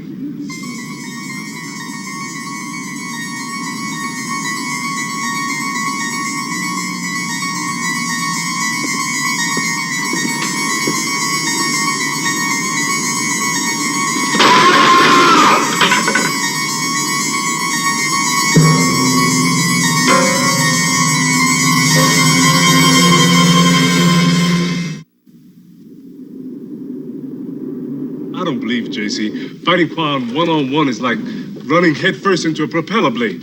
Thank you, Ty. Your confidence in me is most reassuring. Jonathan, it's just that we saw what he did to you last time. Yes, but I wasn't ready for him last time. Oh, I get it. This time you're gonna turn into the panther, right? You're wrong. Or some other animal. Hopefully, several different animals, but not in quite the way that you both think. He's talking in riddles. We're gonna have to make funeral arrangements, and he's talking in riddles. No, Ty, this is no riddle. Last night when I fought Quan, I forgot the origin of martial arts. I now have 18 hours for a refresher course. Well, what are you going to do? Get a black belt who has a stopwatch? No. No, my teacher's there and here. Beg your pardon? Martial arts all began with the study of animals. I never knew that. In ancient times, an old monk got so fed up with the constant robberies and murders in his village, but he couldn't do anything about it because his beliefs prevented him from using weapons. Yeah, that would be a drawback. So he went into seclusion and for many years studied every animal that he could find, from birds to elephants, even insects. Find out how they attacked and how they defended. I mean, even today, modern martial arts techniques are still called by their animal names, tiger style, snake style. Personally, I prefer the Thompson submachine gun style. Now, if you will excuse me, I have to prepare for my studies.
don't trust this Jonathan Chase. He would not come back to face me unless he was planning something.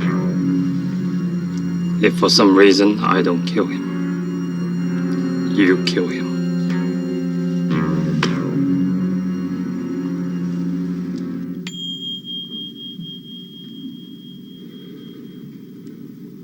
JC, if it gets a little hairy in there, I'll create a diversion. You slip into that closet and change into a... I'm not going to change into anything, Ty. I have to take him on as a man, so the others realize that they can stand up to him without fear.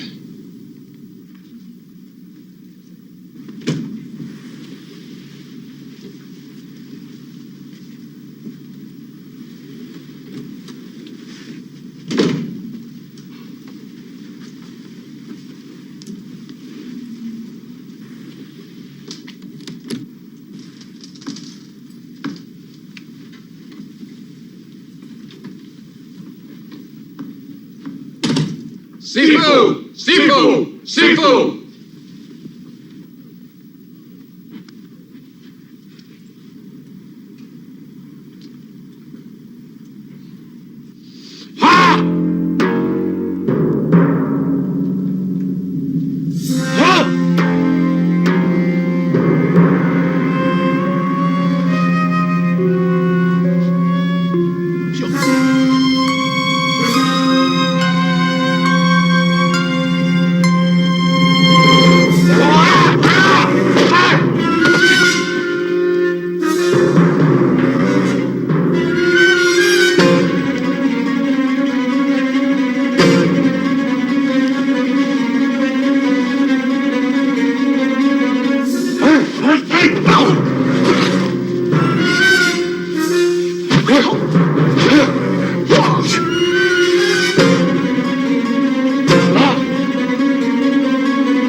Kill him!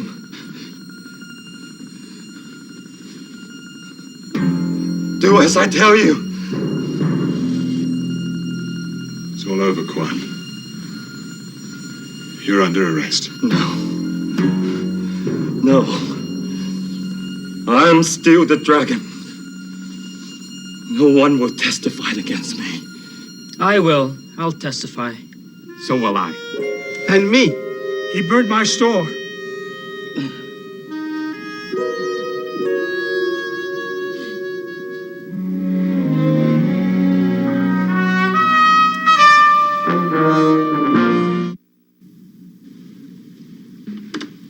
If you have one true friend, you have more than your share. I speak for myself, my family, and all those you've helped. And then you, We have more than our share in true friendship. Hear, hear. And in you all. And Ty, wherever he's disappeared to. I too have my family.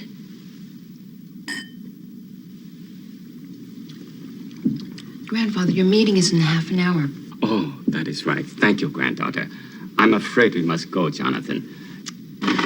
You see, all the businessmen in our area have gathered to form a merchants association. We will never let anyone like Quan dominate us again. Jonathan.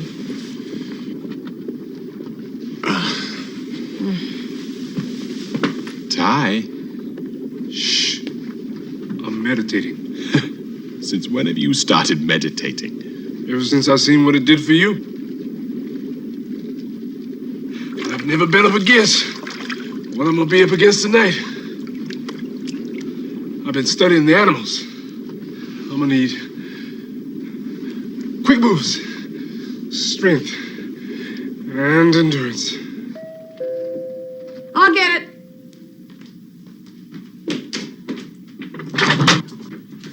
Yes? Is Tyrone ready?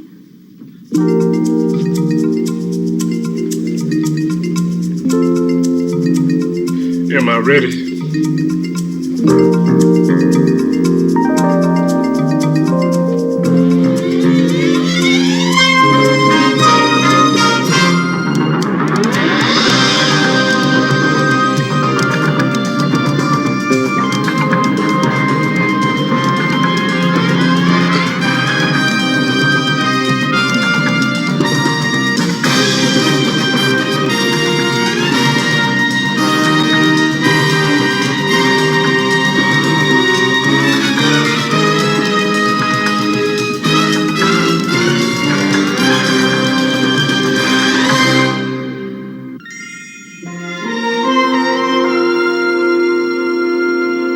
Opening 10 beautiful new Bradleys around Washington. What a capital idea. Difference? Could you explain that? I certainly could, but just take a look. And the difference? How about a statement? I'd love to state Bradley's has the best selection, quality, and name brand. But that difference, Mrs. B. Oh, yes, an important difference. Bradley's low prices. And you can quote me on that. Don't miss our big sale this week at all 10 Bradleys. Bradley's the department store with a difference. Burdick's and Fisher team up to present exciting sights and sounds. A special savings event going on now at the Burdick showroom near you. Look for this insert in your newspaper this week for the dozens and dozens of Fisher stereo and video deals from Burdick's like this. Fisher Go Anywhere AM/FM cassette deck with detachable speakers, $79. Burdick's has the big sounds with this complete Fisher component system, $499 while they last. See it all with this Fisher VCR with wireless remote, just $338 this week during Burdick's exciting sights and sound sale at all 5 Monterey Bay Area locations.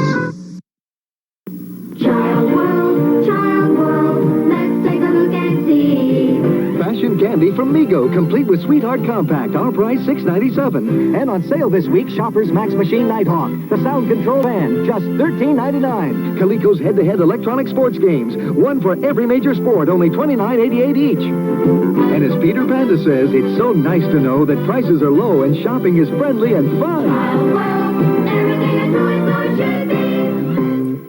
Yes, if you hear that, my dogs are walking around winded because they've been busy sleeping.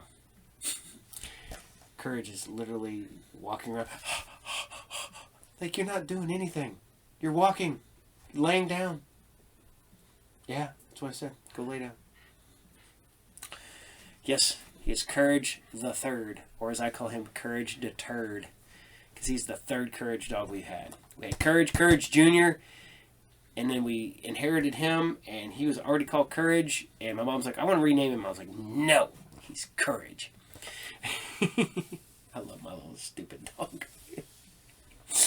All right, so I hope you guys dig Manimal. Yet again, one episode left to go, and I would love to bring the episode of Nightman. I'm working on that. It doesn't look like it's a go. But maybe I can do it and stick it over on Patreon so you can get technically a last episode of Manimal. Maybe. Fingers crossed. So, we're going to go and some of you guys have been asking for a little more horror-based episodes here and then. So we're bringing you one of my favorite episodes. I have 3 favorite episodes of Friday the 13th, the series.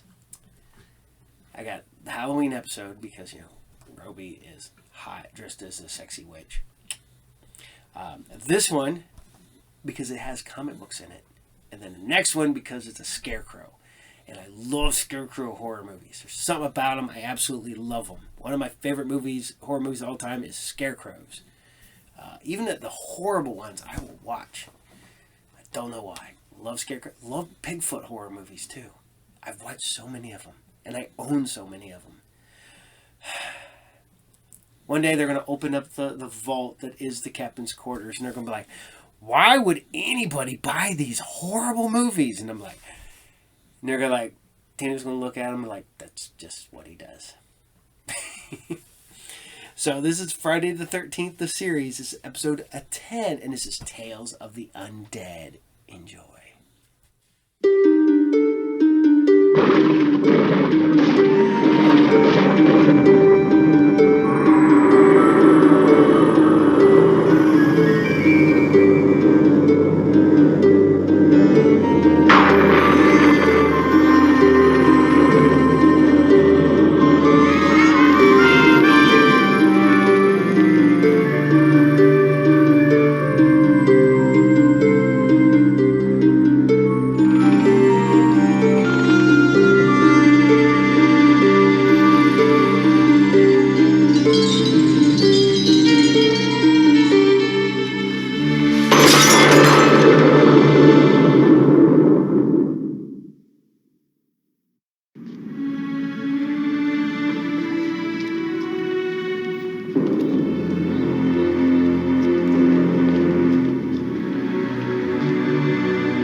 Quite a Ferris fan, aren't you, kid? For years. It's my favorite, the best. That the real thing? Sure is. Very first edition of Ferris the Invincible. Tales of the Undead. A limited edition original. Signed by J. Starr himself. I've never seen one like that. I don't know, there's something about it. I mean, just look at it. Yep. I'm real proud of that. Only one of its kind in the world. Nobody's ever seen one like that before. I'd love to have that. Yeah, I bet you would. One of the all-time greats. You know, Ferris is the first comic I ever started collecting. Yeah? How much is it? It's been conservatively appraised as priceless. I'd kill for a comic like that. You and every other comic book junkie in this town. I think it'll bring at least $25,000 at the auction. Hey, listen, kid. We're having a contest. Free comics for a year. Why not take a shot? Could I win that? Not on your life, but you might get lucky with one of the other titles. Just put down the comic you'd like to win for a year. Why? It's the only comic I want. It'll suit yourself. But I'm telling you, you ain't got no chance of getting that one. Happy reading and good luck in the contest.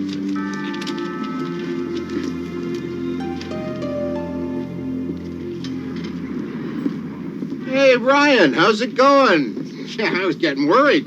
Not like you to miss your weekly visit. Oh, I got tied up at the store. Jack flew out to Singapore. I got to run the whole place by myself. You got my weekly fix back here? Hey, what is it? That new partner of yours not carrying her weight? Oh, no, she tries. I mean, what can you expect? She's, Yeah, gave you a little bit of everything. Some old, some new, some borrowed. There's a new Peerless in there. Yeah, this one right here.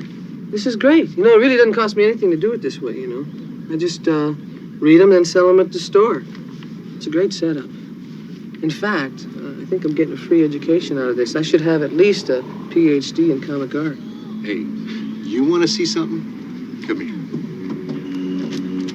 Hey, excuse me for a minute, kid. Come here, take a look at this, huh? Here it is. What do you think? don't believe it. March 1947. Volume 1, Issue 1. Tales of the Undead. The first introduction of Ferris the Invincible. You know that's my favorite. What do you think I'm showing it to you for? I got it at an estate sale. They had no idea what they had, but that's not the most important thing. Take a look at who signed it. J Star, is that for real? Yeah, sure it is. How much you want for it?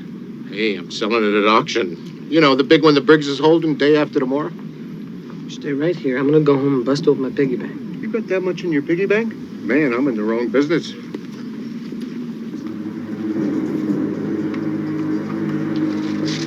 See you later.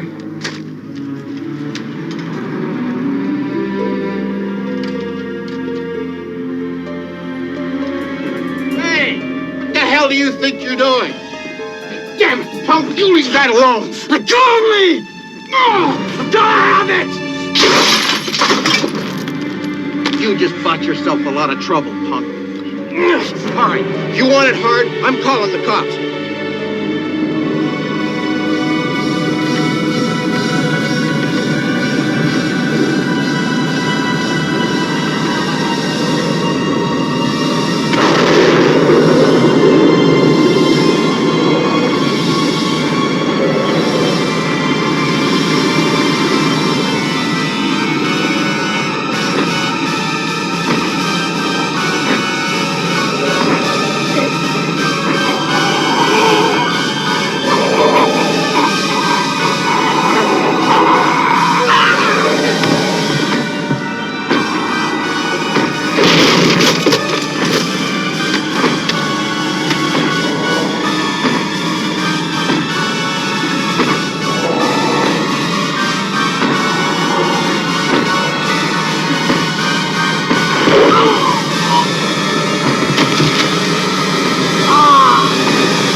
What is it? Can you tell? Part of his armor or something. It's metal. I don't know. I wish Jack were here. Hell, ouch! Ooh, some tough guy you are. You didn't see what hit me. Mm-mm. You don't believe me, do you? Come on, Ryan. A comic book character beat you up. I mean, maybe a guy in a suit. Look, I know how it sounds. But believe me, I also know how it felt. It wasn't a costume, it was Ferris. I have seen many strange things. But I'm not going to believe that a comic book came to life. Are you kidding? This is exactly how it happened in the story. In the original issue of Ferris, a kid gets a hold of this magic book, which transforms him into this robot. When he changes, the book is absorbed into his body. So you think that this is life imitating art? We've seen stranger things happen around here. Well, maybe in that case, it's in the manifest. Mickey, if there was a comic book in that manifest, one would think I would have noticed. Maybe, maybe not. Perhaps Uncle Louis didn't put it under comic. You know, he could care less about that tribe. Excuse me. Here's something right here, magazine. That could be it. Who'd he sell it to? Oh, doesn't really matter, does it? Charlie. Charlie said he bought it from an estate sale, so whoever bought it from Uncle Louis is dead. Besides, I saw the guy who stole it from the store. Well, perhaps it would help if we found out who Uncle Louis bought it from. Here, a Jacob Staretsky. Jacob? That's him. That's who? J Star. J Star changed his name from Jacob Staretsky when he created Ferris. Ferris the Invincible is pretty much one of the most popular comics ever written, ever since it came out in 1947. It built Peerless Comics single-handedly.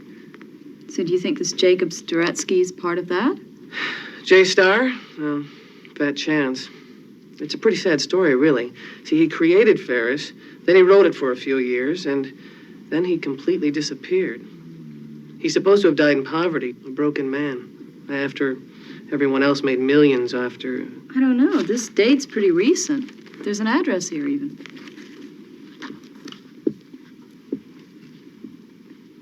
Mickey, why don't you go over to Charlie, see what you can find out, talk to the cops and whoever. I'm gonna go check out and see if this is J Star. The J Star.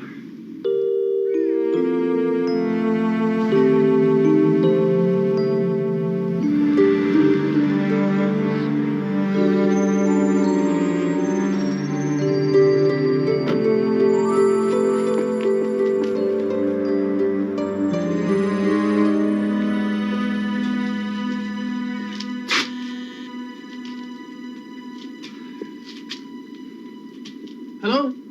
Anybody home? Hello? Go away. We don't need any more reporters hounding us for the 40th anniversary.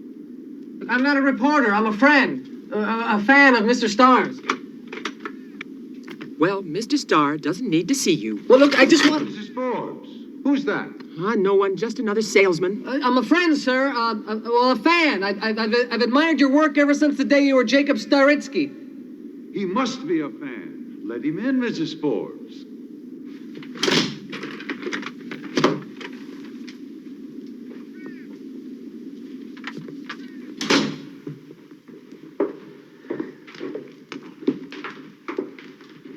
Don't mind Mrs. Forbes.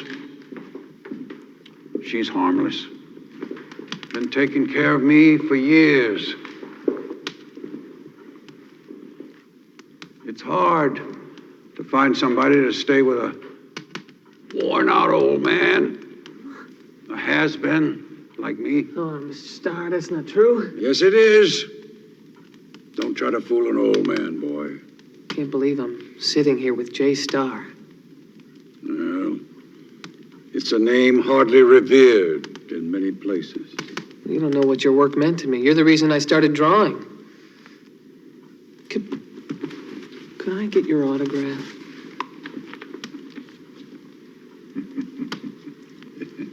Well, I'd be happy to if the arthritis doesn't get in the way.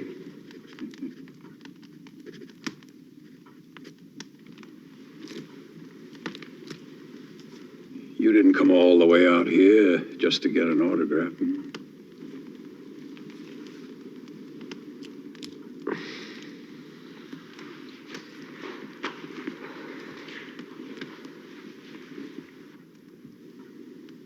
This is the Comic Artist Award for Excellence. For 1947.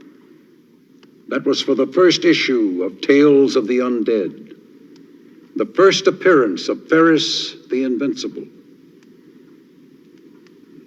That was supposed to be my passport to fame and riches. Ferris was going to be... Mr. Starr, do you know anyone so obsessed with Ferris that he'd kill over it? Kill? Well, in the old days, maybe an editor or two. Yeah, up until Peerless Comics. They cheated him out of Ferris. Made millions on him, left him right out in the cold. If I had the power... Mrs. Forbes, go make some tea.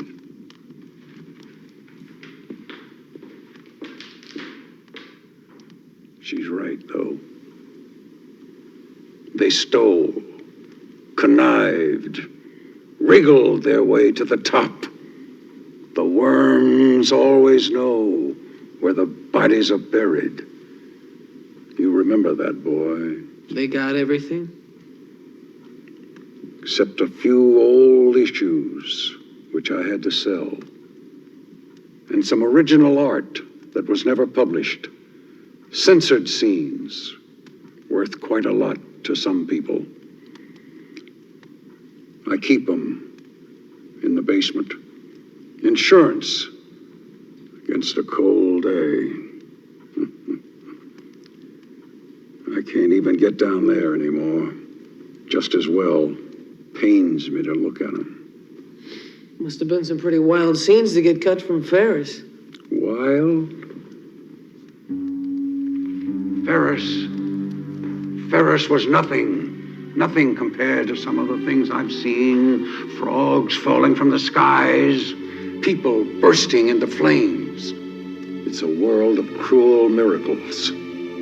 Nothing surprises me. Could you stand another surprise?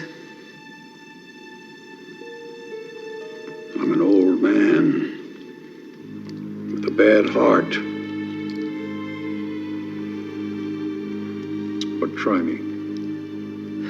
Ferris. He's come to life. What are you saying, boy? I know this is going to seem impossible, but one of the original issues got cursed, and someone's been using it to turn themselves into Ferris. They even killed a guy named Charlie Evans downtown last night. I know Charlie Evans. Owns a comic book store. One of the best collections in the city. I've been in there several times. He's dead? I'm afraid so. And Ferris killed him? Yeah, I saw it. I know this sounds crazy. Crazy? Know what you mean, boy.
Forbes, get me my coat.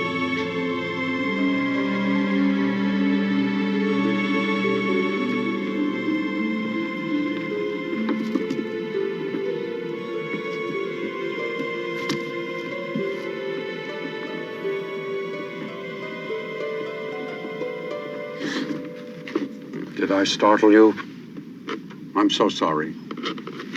We're not open for business. Oh, yes, of course. I heard terrible news. Do you mind if I sit for a moment? Well,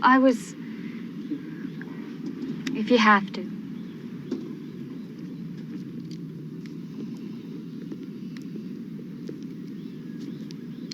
Can I get you anything? Oh, no. I'll be all right. You go on about your business.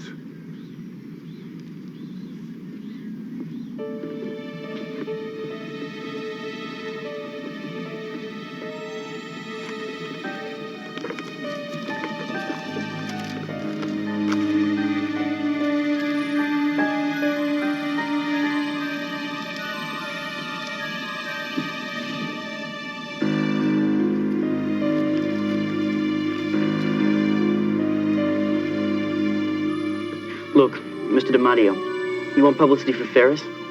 I can give you something you won't believe. No, nothing like that. I can give you Ferris himself. The real thing. Hello? Carmine DiMatteo. He and I go way back. Shouldn't leave your door open, boy. No telling who might walk in. J. Star's the name. J. Star. Yeah? Well, anyone can say that. You got proof? Will a prescription do?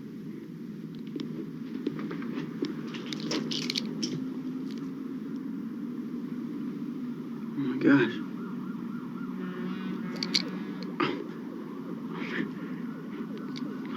Please, have a chair. I can't believe you're here. I'm your greatest fan. I seem to have quite a few these days. I've made Ferris my life. Me too. That's why I'm here.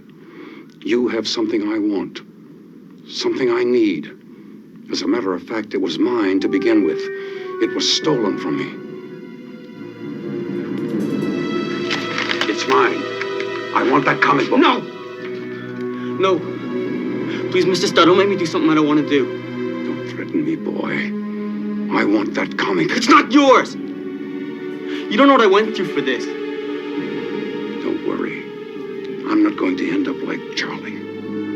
Yes, boy. I know all about it. And I have the worst habit of talking. I'm sorry you said that, Mr. Starr. I'm really sorry.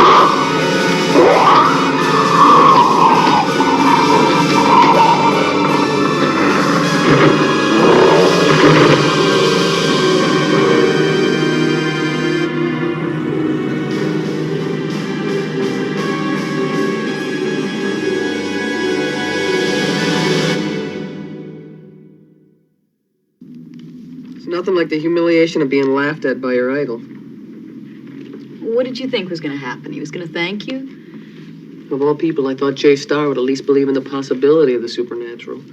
Why? Because he used to draw them. Now, how does that qualify him for believing in a comic character coming to life? That doesn't mean it didn't happen. I was there, remember? I saw it. You know, Ryan, I really don't get this. I mean, the artwork is poor. The stories are silly. And even if there is some semblance of logic in this Ferris, I mean, what's so special about it? Well, when you're a kid, the whole world doesn't make a whole lot of sense. I mean, you're either too little or you're too young. You're not treated as a human. Everybody can kick you around any way they want to. But then you pick up a comic book, and they got these heroes in there that nobody can kick around. They just can do anything, you know? So, you buy a comic, you read it, and you're the hero. No, maybe I missed something. Let me try again. Solid steel armor? Invulnerable?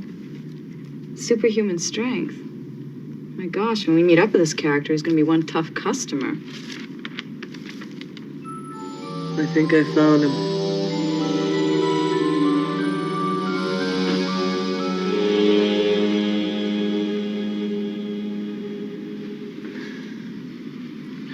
Sure this was necessary. This guy just stole the comic. He might have used it to turn into Ferris. And someone killed Ferris the Invincible.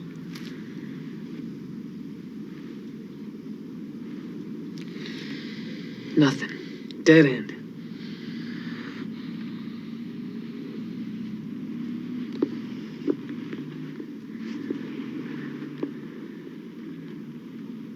Does the name DiMatteo mean anything to you? DiMatteo, Carmine DiMatteo, publisher of Tales of the Undead. Very big guy. Well, his name was written on this notepad. Fast food, long hours, some glamour job, huh? Now, I don't know what the kid wanted. He didn't go into specifics. As for Nutty Ferris fans, our readership is 1.3 million a month. Where are you going to start? Well, Jay Starr mentioned you talked to him.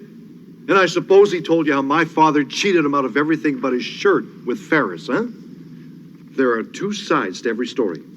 Now, Starr sold his interest in Ferris to my father in 1948 for a very handsome sum. A lot of money, even for today. Then he lost it in a land swindle. Typical of him. More of his classic business sense. You know what he tried to do 30 years ago? Kill Ferris off. I thought Ferris couldn't be killed. Oh, he came up with something. Who remembers? Had Ferris the Invincible killed. Did the whole issue. Of course, we didn't publish it. The original pages, do you still have some? No, I don't know where they are. I couldn't care less. We own the rights. And just so long as we don't publish, and I can assure you we never will, Ferris is safe and alive in the hearts of millions of fans. What about the auction? Oh, yeah, sure. That'd be a likely place for him if they're going to turn up anywhere. At least somebody will make a buck off him. Well, thank you very much. Sure.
like a well-groomed show dog.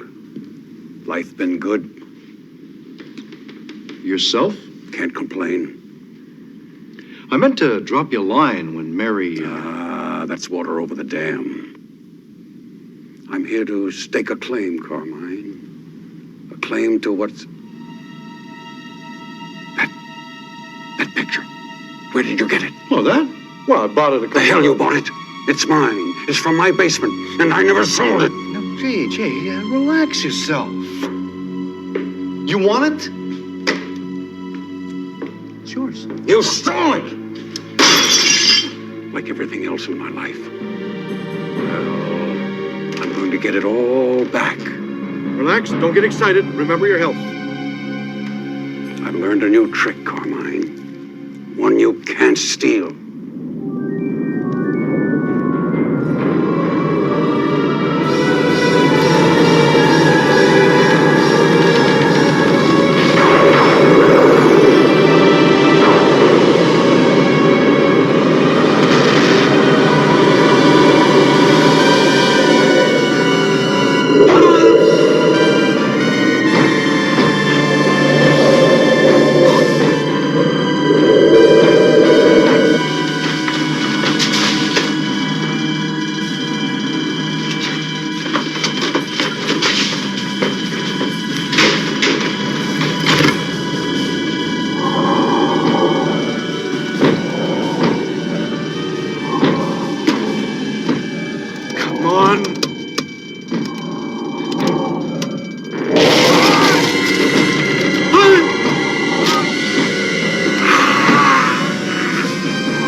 Get your hands up, now! Get them up, now! Shoot, won't do any good.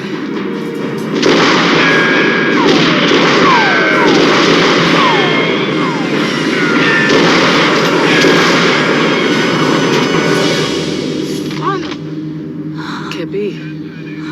Ferris is indestructible. Ryan, get your head out of the comic books. This is the real world. Now all we gotta do is get back that comic book. Okay, let's call it in. Get the shooting team out.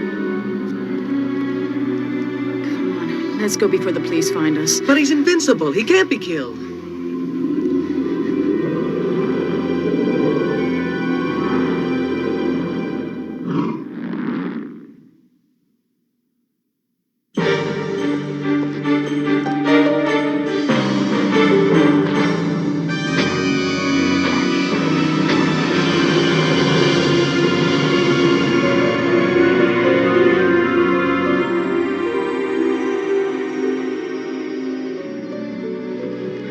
So what do we know about this Ferris? He's super strong. Bulletproof. Oh, you can't forget that. And we know he kills people. Will you stop this? It's not going to do any good. It helps me concentrate. Look, we gotta find him. Him or that damn comic. Great, so we find him, then what? He took about 20 rounds back there. Slowed him down for what, 30 seconds? Yeah, well, it's better than sitting around here like this. I mean, there's gotta be something we can do.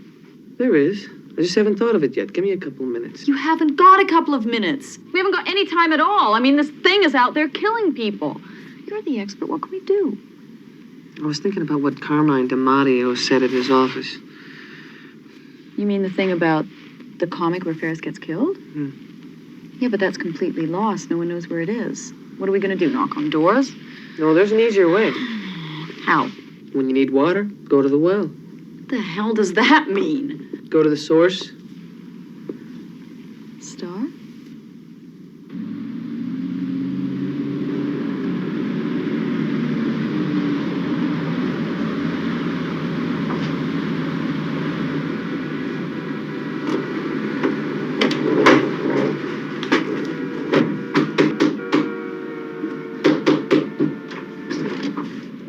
You again. What do you want? Sorry to bother you again, but I have to talk to Mr. Starr. It's late, and he's getting ready for Please, bed. please, it's very important.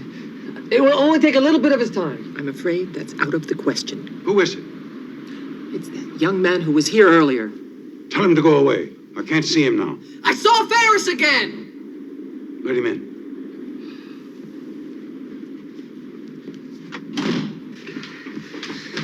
But just for a moment. Do you think we can talk in private? That'll be all for now, Nancy. As you wish. Now, what is all this nonsense about Ferris? I don't know how to tell you this, but Ferris... There is no Ferris. Ferris was a figment of my imagination. Do you understand? I made it all up. I saw him tonight, a couple of hours ago. Probably some lunatic in a costume. No, it's not. It's really Ferris. I mean, if you could see the power, it's not human and it's not a costume. Well, I'm sure there must be some logical explanation to all of this. Well, then explain to me how he gets shot down by a bunch of cops and then gets up and walks away. You saw him walk away? Well, I was in the alleyway outside of Peerless Comics. I saw him come out right after he killed Carmine DiMatteo. Kill? You saw him kill someone? So you told the police? What am I going to tell the police? I saw Ferris. Look, you've got to help me. No one else can. So what do you want from me? Well, I was told that you wrote an issue of Tales of the Undead where you killed off Ferris. That was a long time ago. You must have some notes or sketches or something about how to kill him, how we can bring down Ferris. If there ever was anything like that, I threw it away a long time ago. Well, maybe you can remember. I mean, you created this. I don't. I told you, I don't remember. That was a long time ago. Now, if you'll excuse me, it's getting late. And I'm extremely tired. And your prattle about Ferris is not only boring, it's damned irritating.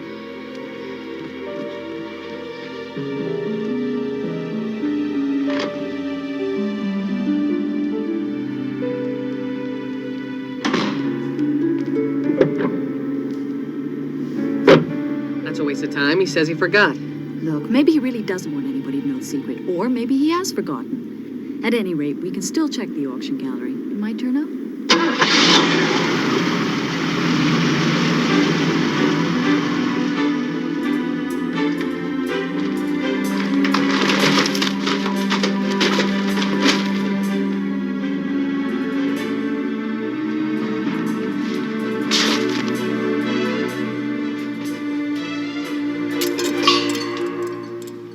Couldn't leave well enough alone, could you? You? You stupid old fool. What did you do with it? I sold it. What the hell do you think I did with it? You sold the last issue of Tales of the Undead, the secret issue? Why not? Who did you sell it to? What difference does it make? Did you get a good price for it? Yeah, I must admit I did.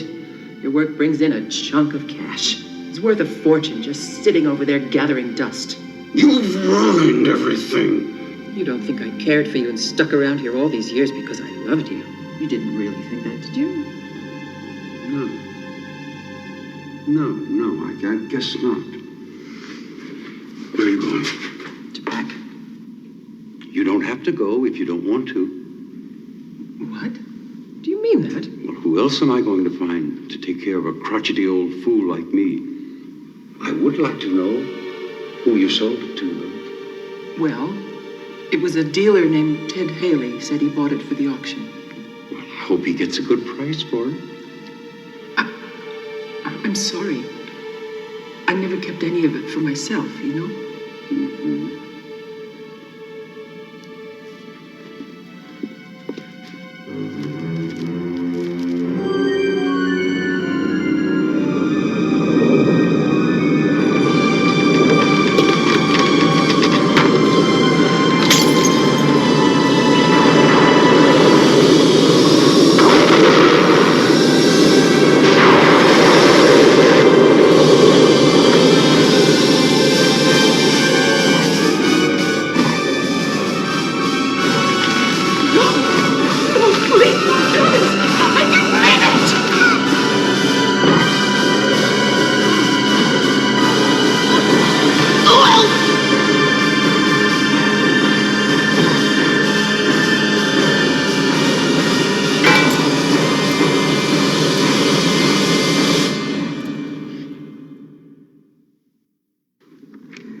Be sure to put the latest works over there.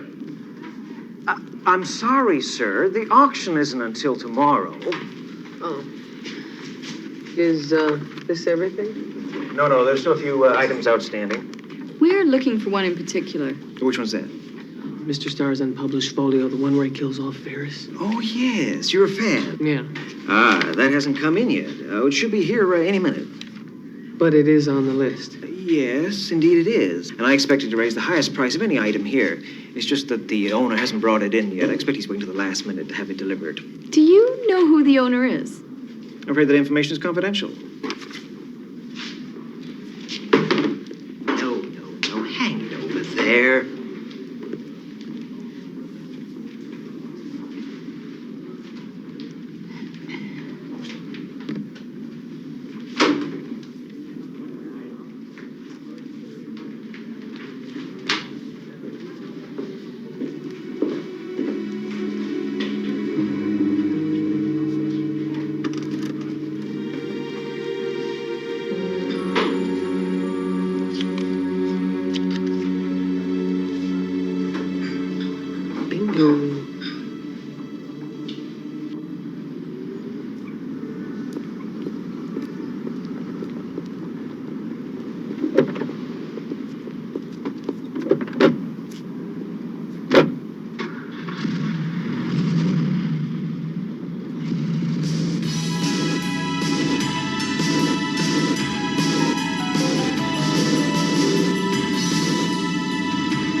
We appeal to his better nature. Offer money. You got it. Nice to know there's some things in life you can still count on.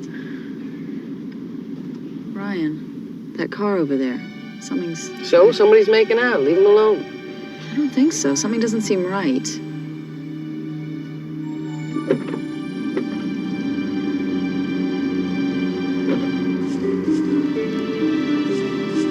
Oh, my God.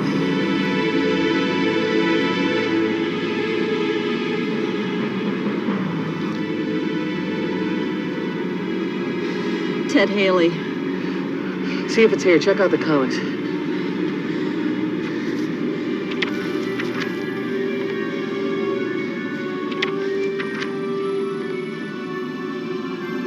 don't see any sign of Tales of the Undead. Some of it's covered with blood, but... What's wrong? It's... stars. Pills for his heart.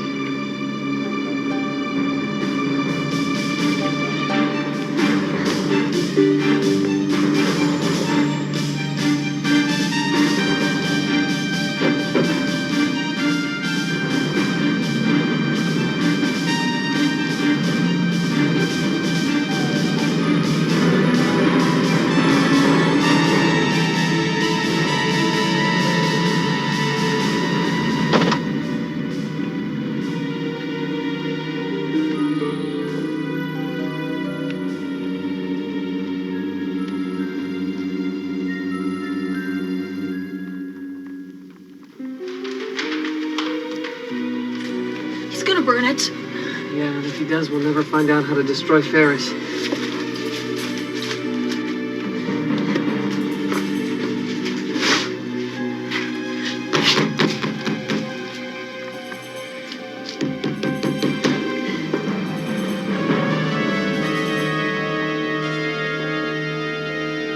is it? Mr. Starr, it's Mickey Foster. I'm a friend of Ryan's. He was here earlier. Go away, I'm busy. Please, Mr. Starr. I've got something to show you. What do you want?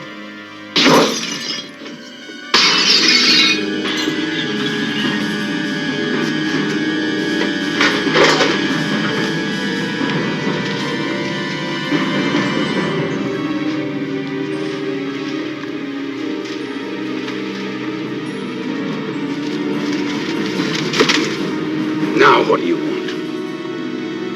Leave it alone. It's mine. Don't you touch it. It was my creation, and they stole it from me. And what did I get for it? Nothing. I'm telling you, you'll get back there. You don't. No! Don't touch that. Don't touch it. You break into my house. You steal my revenge. They owe me. They stole Ferris from me.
Tell me, boy, how does it feel to be a hero?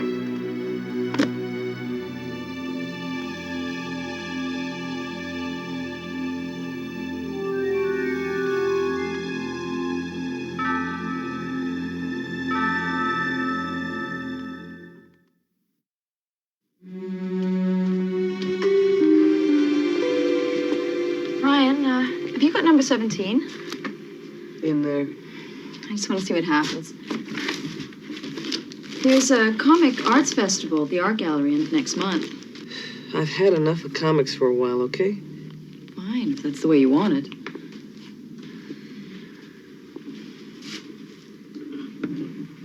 You want to leave me alone?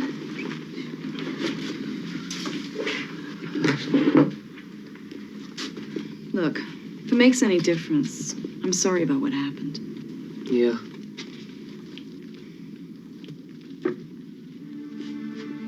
Mickey. I saw it in a comic book. I cut it out.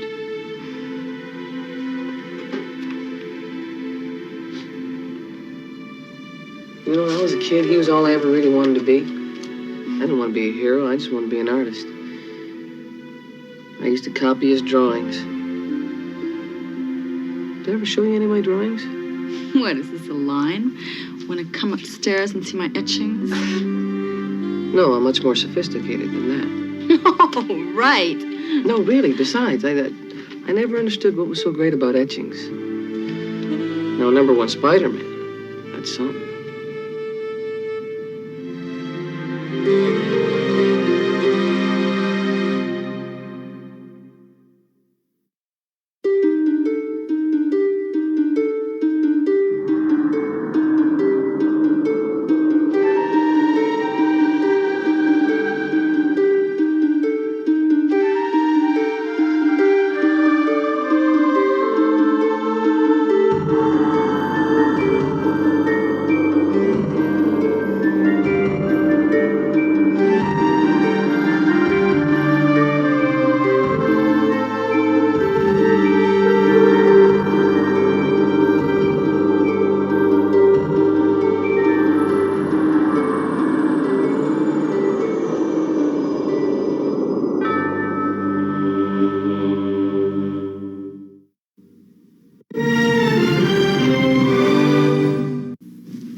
Jeans. Let me show you. First, put a pair of ordinary jeans in this machine.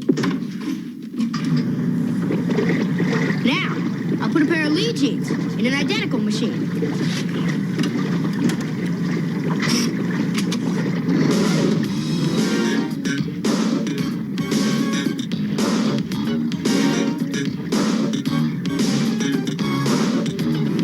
Lee, the brand that fits. Hurry, Grimace, the movie started! More excitement than ever, full of thrills and chills. What could it be? McDonald's Happy Meals, starring hamburgers, soft drink, and fries! fries, all regular size. I love movies with a happy meal ending. Dumbo's flying. When you buy McDonald's Disney Favorites Happy Meal, you could get a punch-out book, a sticker book, or a magic paint book. And now Cinderella can go to the bar. Need a ride? McDonald's Disney Favorites Happy Meal. You can collect all 4. That gala, 100th anniversary issue of the all-new, all-different X-Men. Done by John Romita Jr. before his artwork went weird. And I asked this last night. I was like, how many people like Punk Rock Storm? I don't know. There's something about Punk Rock Storm I really liked. Something about it. I thought she was cool. Punk rock mohawk. But don't get me wrong, the 70s Storm is badass too. But there's something about Punk Rock Storm. Just saying. So, hope you like Friday the 13th, because we're scooting on over to some more Dracula. Ah, man. So the other day, I looked up Mia Kirshner, and because we were watching Crow 2 at the shop, and she grew up to be a looker. Just saying. And I can't. It's not creepy because we're not that far off in age. Man, it's so bad. I'm like, man, I had a hot time on Kelly Bundy, and I still got my original Kelly Bundy posters from when I was like high school. And then I'm like, maybe I should get rid of these. I'm an adult. Now I looked them up. She was like 20 when she made that, so it's legal. It's fine. I'm not as creepy. No, I try to avoid being a creeper because I fall into so many loopholes with this. Literally, I hang out in a basement. I would say I live in my mom's basement, but my mother-in-law does live upstairs. She lives with us, so yeah. So it's not the other way around. But I love the captain's quarters. This is my lair. This is where I have all my stuff. Some go, oh, it's your man cave. I'm like, it's just my cave. No, I am the man. But here you guys go. This is Dracula episode 5, Black Sheep. Enjoy.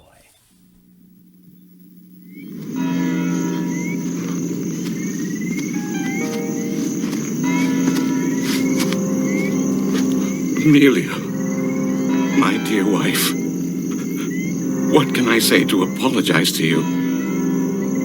I know I failed you. They said that all you had was a fever.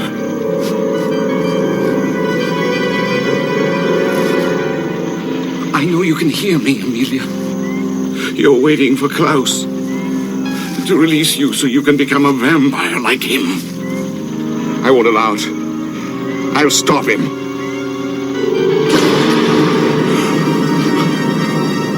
Well, Mr. Jaeger. Klaus!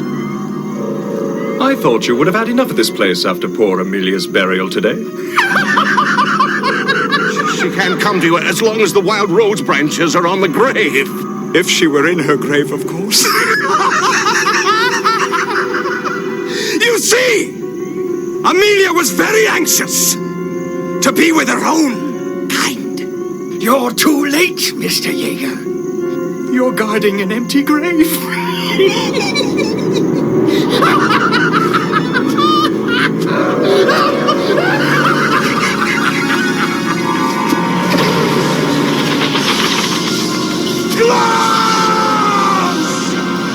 I'll see you dead! You! And as they say, who's I?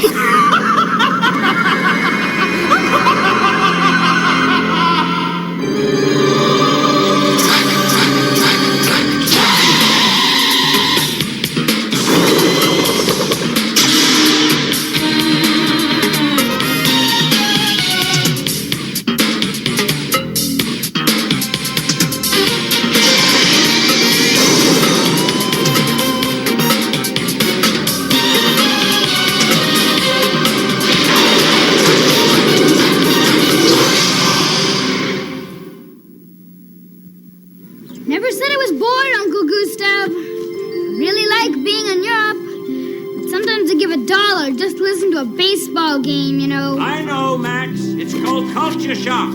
Guess I'll just have to get used to it. Maybe not. What the heck is that? It's my old radio. It's been gathering dust in the closet for who knows how long, and it still weighs a ton. It's got shortwave. You get the whole world on this, Max. Not to mention baseball games. Yeah, but it's wrecked. Yeah? Well, I've been meaning to repair it, but now you can fix it. You have a knack for electronics, huh? Have fun.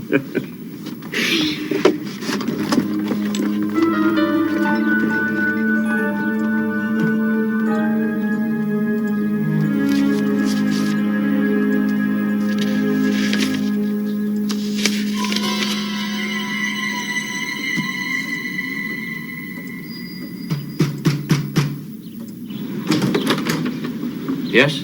My name is Paul Yeager. I've been told that you might be able to help me. I know I shouldn't discourage youthful energy, Max, but that thing is from the Bronze Age. It's never gonna work. See, if I let you listen to the Phillies on it... Will we be able to hear the New York Metropolitan Opera? It comes on Saturdays. I think. His name is Klaus. He met Amelia one night at the theater. I don't like to go to the theater. She often went by herself. From the first night she mentioned him, she began to change, to grow sick. Later, I saw the bite marks on her neck. I still didn't believe it was happening. I took her to doctors. She was getting so weak. They didn't listen. They gave her pills. Pills. It's all right, Mr. Yeager. Go on. Please. Help me. What do you want me to do? I want you to hunt this creature down and kill him.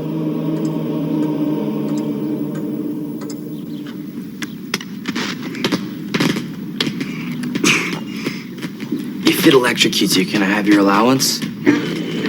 It works! Oh, static doesn't count, Max. No, I hear something. Some kind of two-way communication. I think I just sold neon for stuff. Maybe the guy's a spy. Or a taxi driver. He's complaining about somebody who didn't tip him. Come on.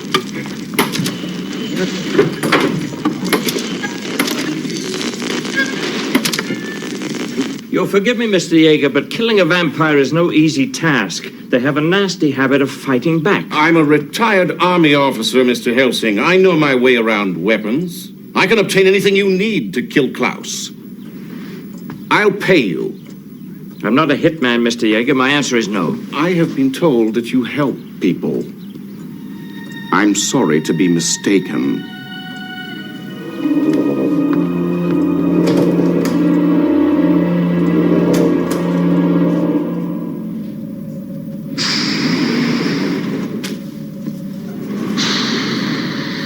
Klaus, you're late.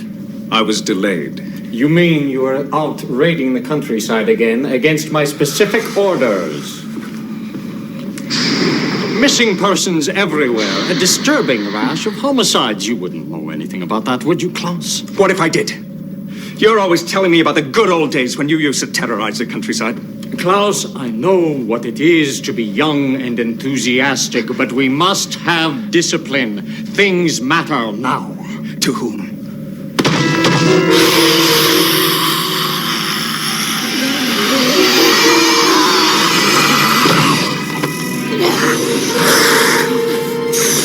Listen to me. You are jeopardizing all I've worked for. Years of effort thrown away for a few nights of blood-sucking on some stupid country road. From now on, you will limit your hunting. Is that clear? Okay.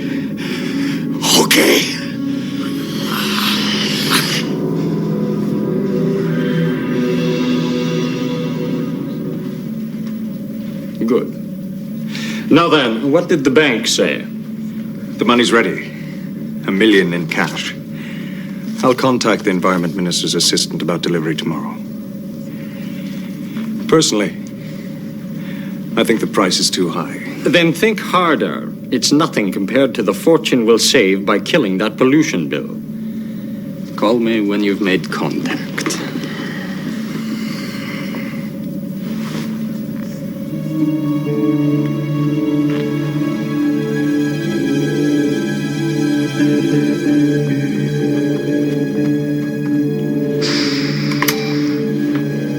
Get me Tokugawa in Osaka.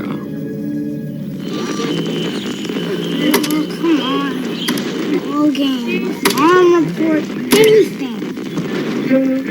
Klaus, have you confirmed the details of the delivery?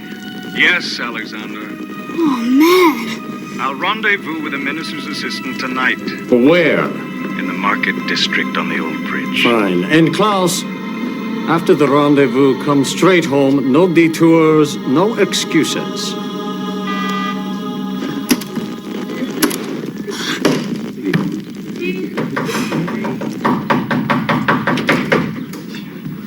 Mr. Yeager, I gave you my answer. Look at this. I've marked the areas where Klaus's victims have vanished or been left for dead.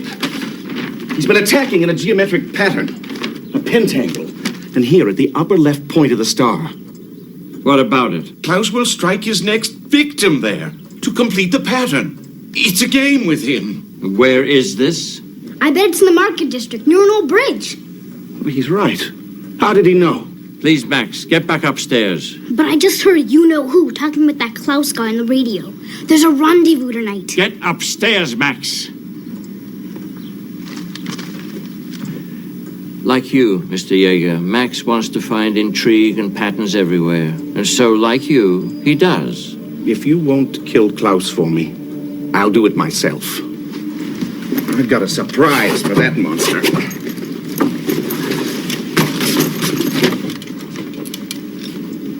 You say it's no easy task to kill a vampire. Well, perhaps if your wife had been taken by one, you'd have the will to take the risk. It is not a question of will. I swear to you, Helsing, I'm going to kill this vampire. And I'll also kill anyone who gets in my way.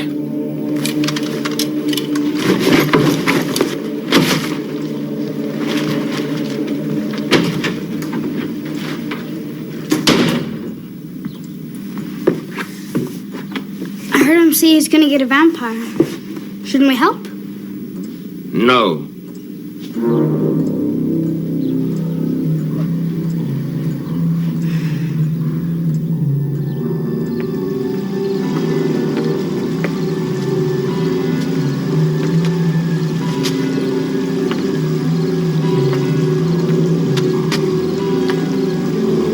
All right. So I'm here as you requested. But get to the point. I have some business to attend to. I came here to warn you, Klaus. You're in danger. You've arranged some sort of meeting tonight in the market district. You must cancel it. If you go, you'll be destroyed, and I won't be able to help you.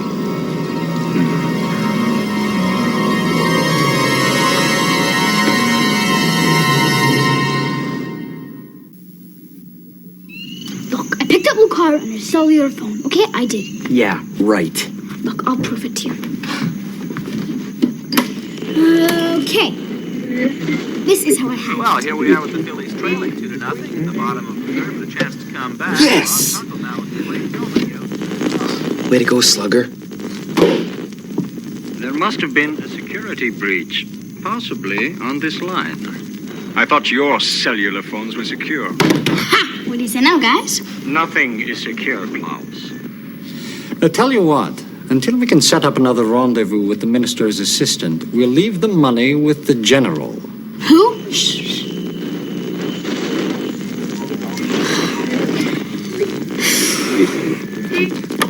You can bet that whatever that money's for, somebody's gonna get hurt. We should find it. Yeah, but who's the general? Klaus never showed up. I didn't think he would. Mr. Yeager, please. A vampire would be foolish to strike in a predictable pattern, and I've never yet heard of a foolish vampire. Perhaps you're right. Perhaps Klaus knew not to take another victim tonight. Mr. Yeager, perhaps you need a rest, some time off. My wife doesn't get any time off. Why should I?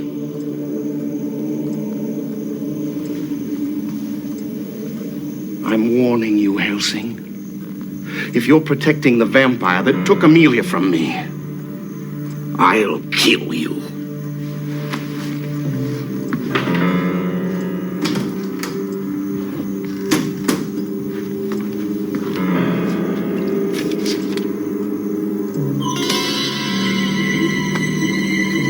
The General. Who's the General? Not who. Where? What? I'll explain later. Come on. Uncle Gustav! Uncle Gustav? That's strange. Let's go anyway. Come on.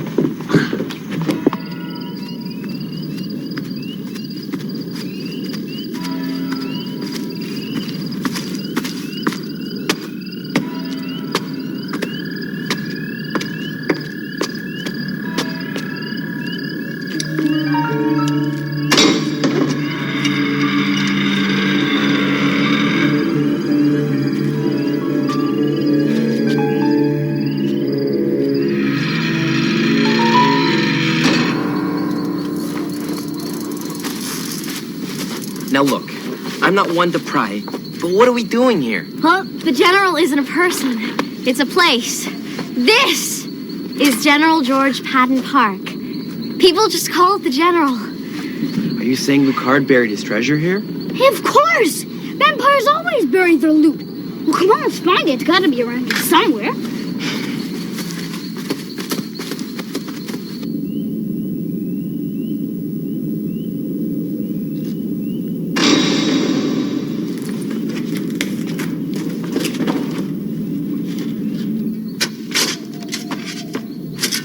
You using mental telepathy to dig your hole, Max? I'm thinking. Yeah, well, don't hurt yourself. Well, you know, I just realized that we're actually looking for a vampire's loot on St. George's Eve. So?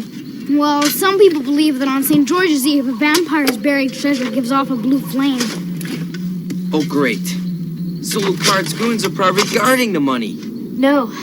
Not tonight when it's a full moon on St. George's Eve. Vampires have to return to where they were first buried. Where do you guys learn this stuff?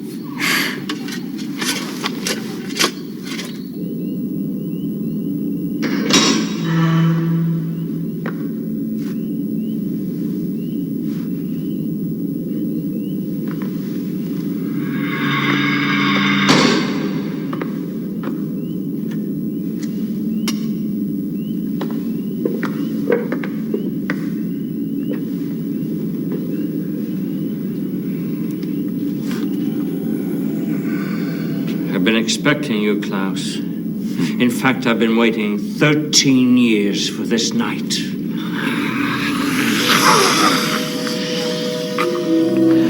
Get away, old man! 13 years is a long time to wait for a full moon on St. George's Eve. The night when vampires must return to their tombs to sleep.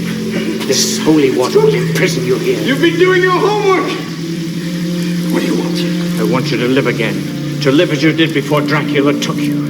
Then you were alive, Klaus. Wrong. I'm alive now.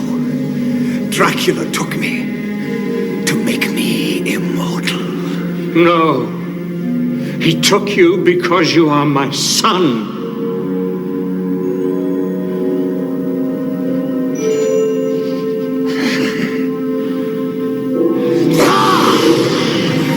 Again, Klaus, as nature intended you to live, as my son. I should stake you now and set your soul free. But I cannot do it. No! Too much of a coward! No. Too much of a father. I'm going to seal you in your tomb until I can find a way to free you. I'll tear you to rags. One day I'll find a way to break Dracula's grip on you. Then I'll have you back. Dracula will free me. And then I'll kill you myself. Dracula can't free you. Only I can. I was right. You're in league with this murderer. I'm only trying to reclaim the soul of my son. Your son? Klaus is your son? And you knew all along. You could have stopped him from turning Amelia into a... That's not true. I couldn't have prevented that. But I can stop him now if only you'll let me. I'll stop both of you!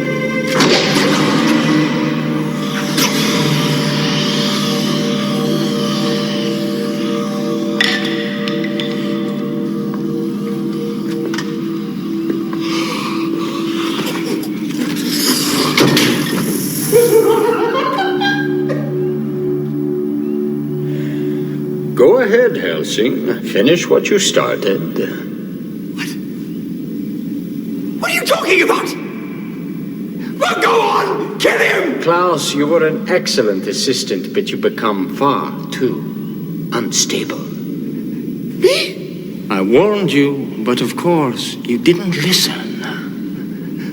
You're not going to let him seal me in here? Who better to deal with an undisciplined child than his own father?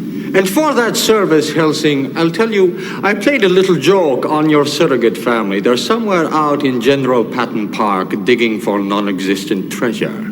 Please, tell them it's rude to eavesdrop, won't you? I give you this truce for one night only. And now, gentlemen, if you'll excuse me, I really must fly. St. George's Eve. And time to go home for a night.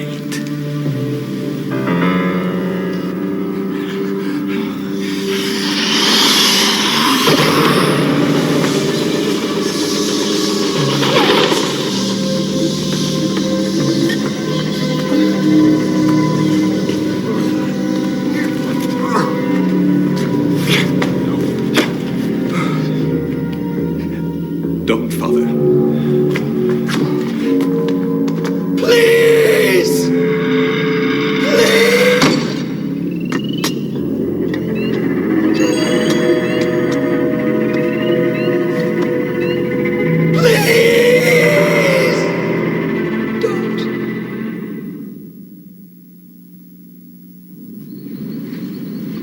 Well, I sure hope they don't make us replace our divots. Sophie! Chris, is that you? Over here, Uncle Gustav.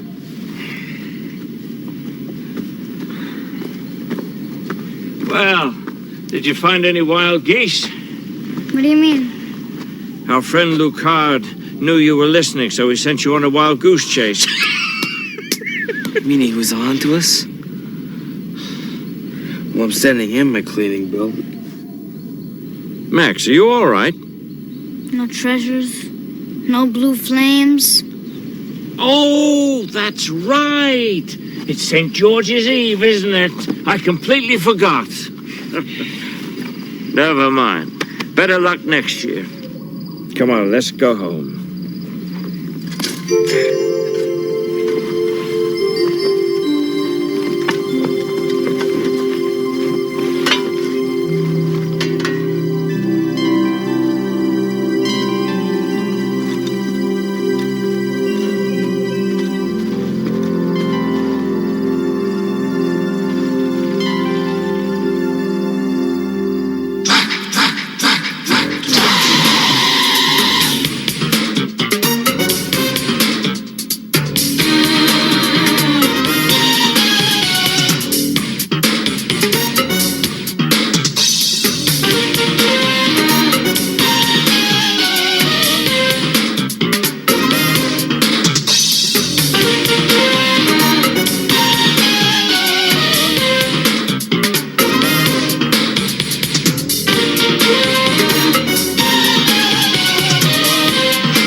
Class is in session at Bayside High. There's biology, chocolate-covered grasshoppers, chemistry, psychology. Doesn't anybody feel the way I feel? Saved by the Bell premieres Monday, November 2nd on TBS. I was tired, listless. My hair looked bad. My dog moved away. My life was as bland as your average chicken sandwich.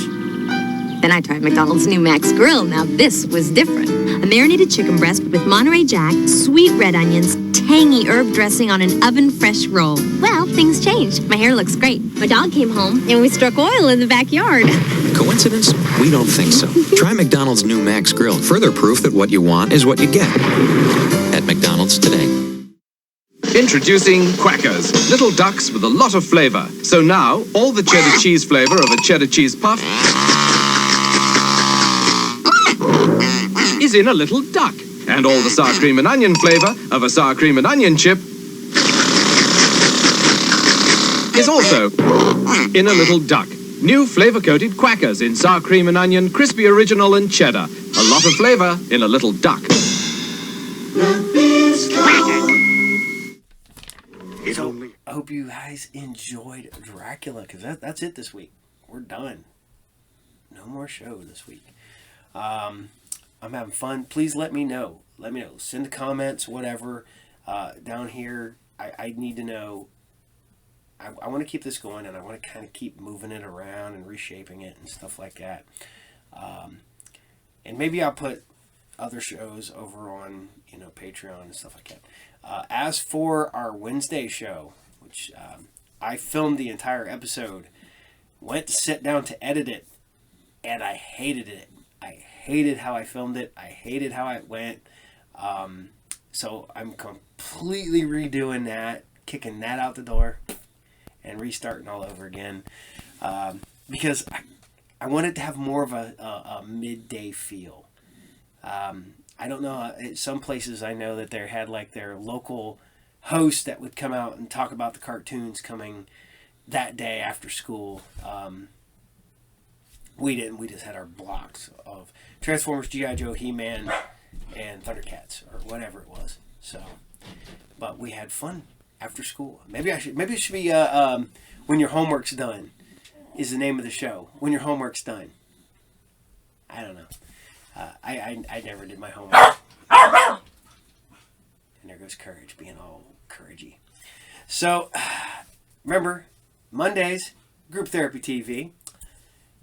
Thursdays, Thursdays, Talk and Roll. SciFridays every Friday, every Saturday. You already know what Saturdays is. And again, Pickle Comic Con. Check it out. Go to picklecomiccon.com. And we have some really, really cool people. Go check it out. And we're having fun. And I'm slowly going crazy because I'm getting wore out. That's a lot for one person to do. But you guys are all awesome. I love you guys to death. You're so much fun. And I want you guys to hang out with me every Friday. Even if you can't, Fridays, man, just come back around, chill out, watch the show during the week, whatever. And I think I've decided, and we'll put it on here first, if you would like to write, I want to do what old school horror hosts used to do. I want to read your letters on the air. You can send letters to me. I will get them in the mail. I will open them. I will bring them in here, and I will read them. I will read your letter on the air. Unless it's call me a turd or something like that, then I will probably still read it on the air because that makes me laugh. As I tell people, when people hate you online, that's awesome because that means you live rent-free in their heads. Ha! So I'm going to tell you guys goodnight. If you want to send your letters, any correspondence, I would love to have physical letters. I think it's freaking awesome, and I will read them on the air. You can send them to RU Game, care of Paul or Captain Cartoon at 124 North Sunset Drive, Pickle, Ohio, 45356. I will start putting the store address down at the end so you can send them if you would like. Because I want that feel. I was watching an old horror host the other day, and he was reading letters, and I'm like, oh, I miss that. That's fun. I need that. I need that back again. And maybe I'll send you something back in the mail, something goofy, like a sign. I don't know. Maybe I'll just fold up one of these papers that I write all my notes on, and you can get notes from the captain Although I gotta watch it because I put notes for stuff that's not has anything to do with this. And Vince has got them. So Listen's got like a drawing of Vince that he drew. He has a bar of soap. I love my kid. So, all right, you guys all take care, and I'll see you all there. Captain out. Bye.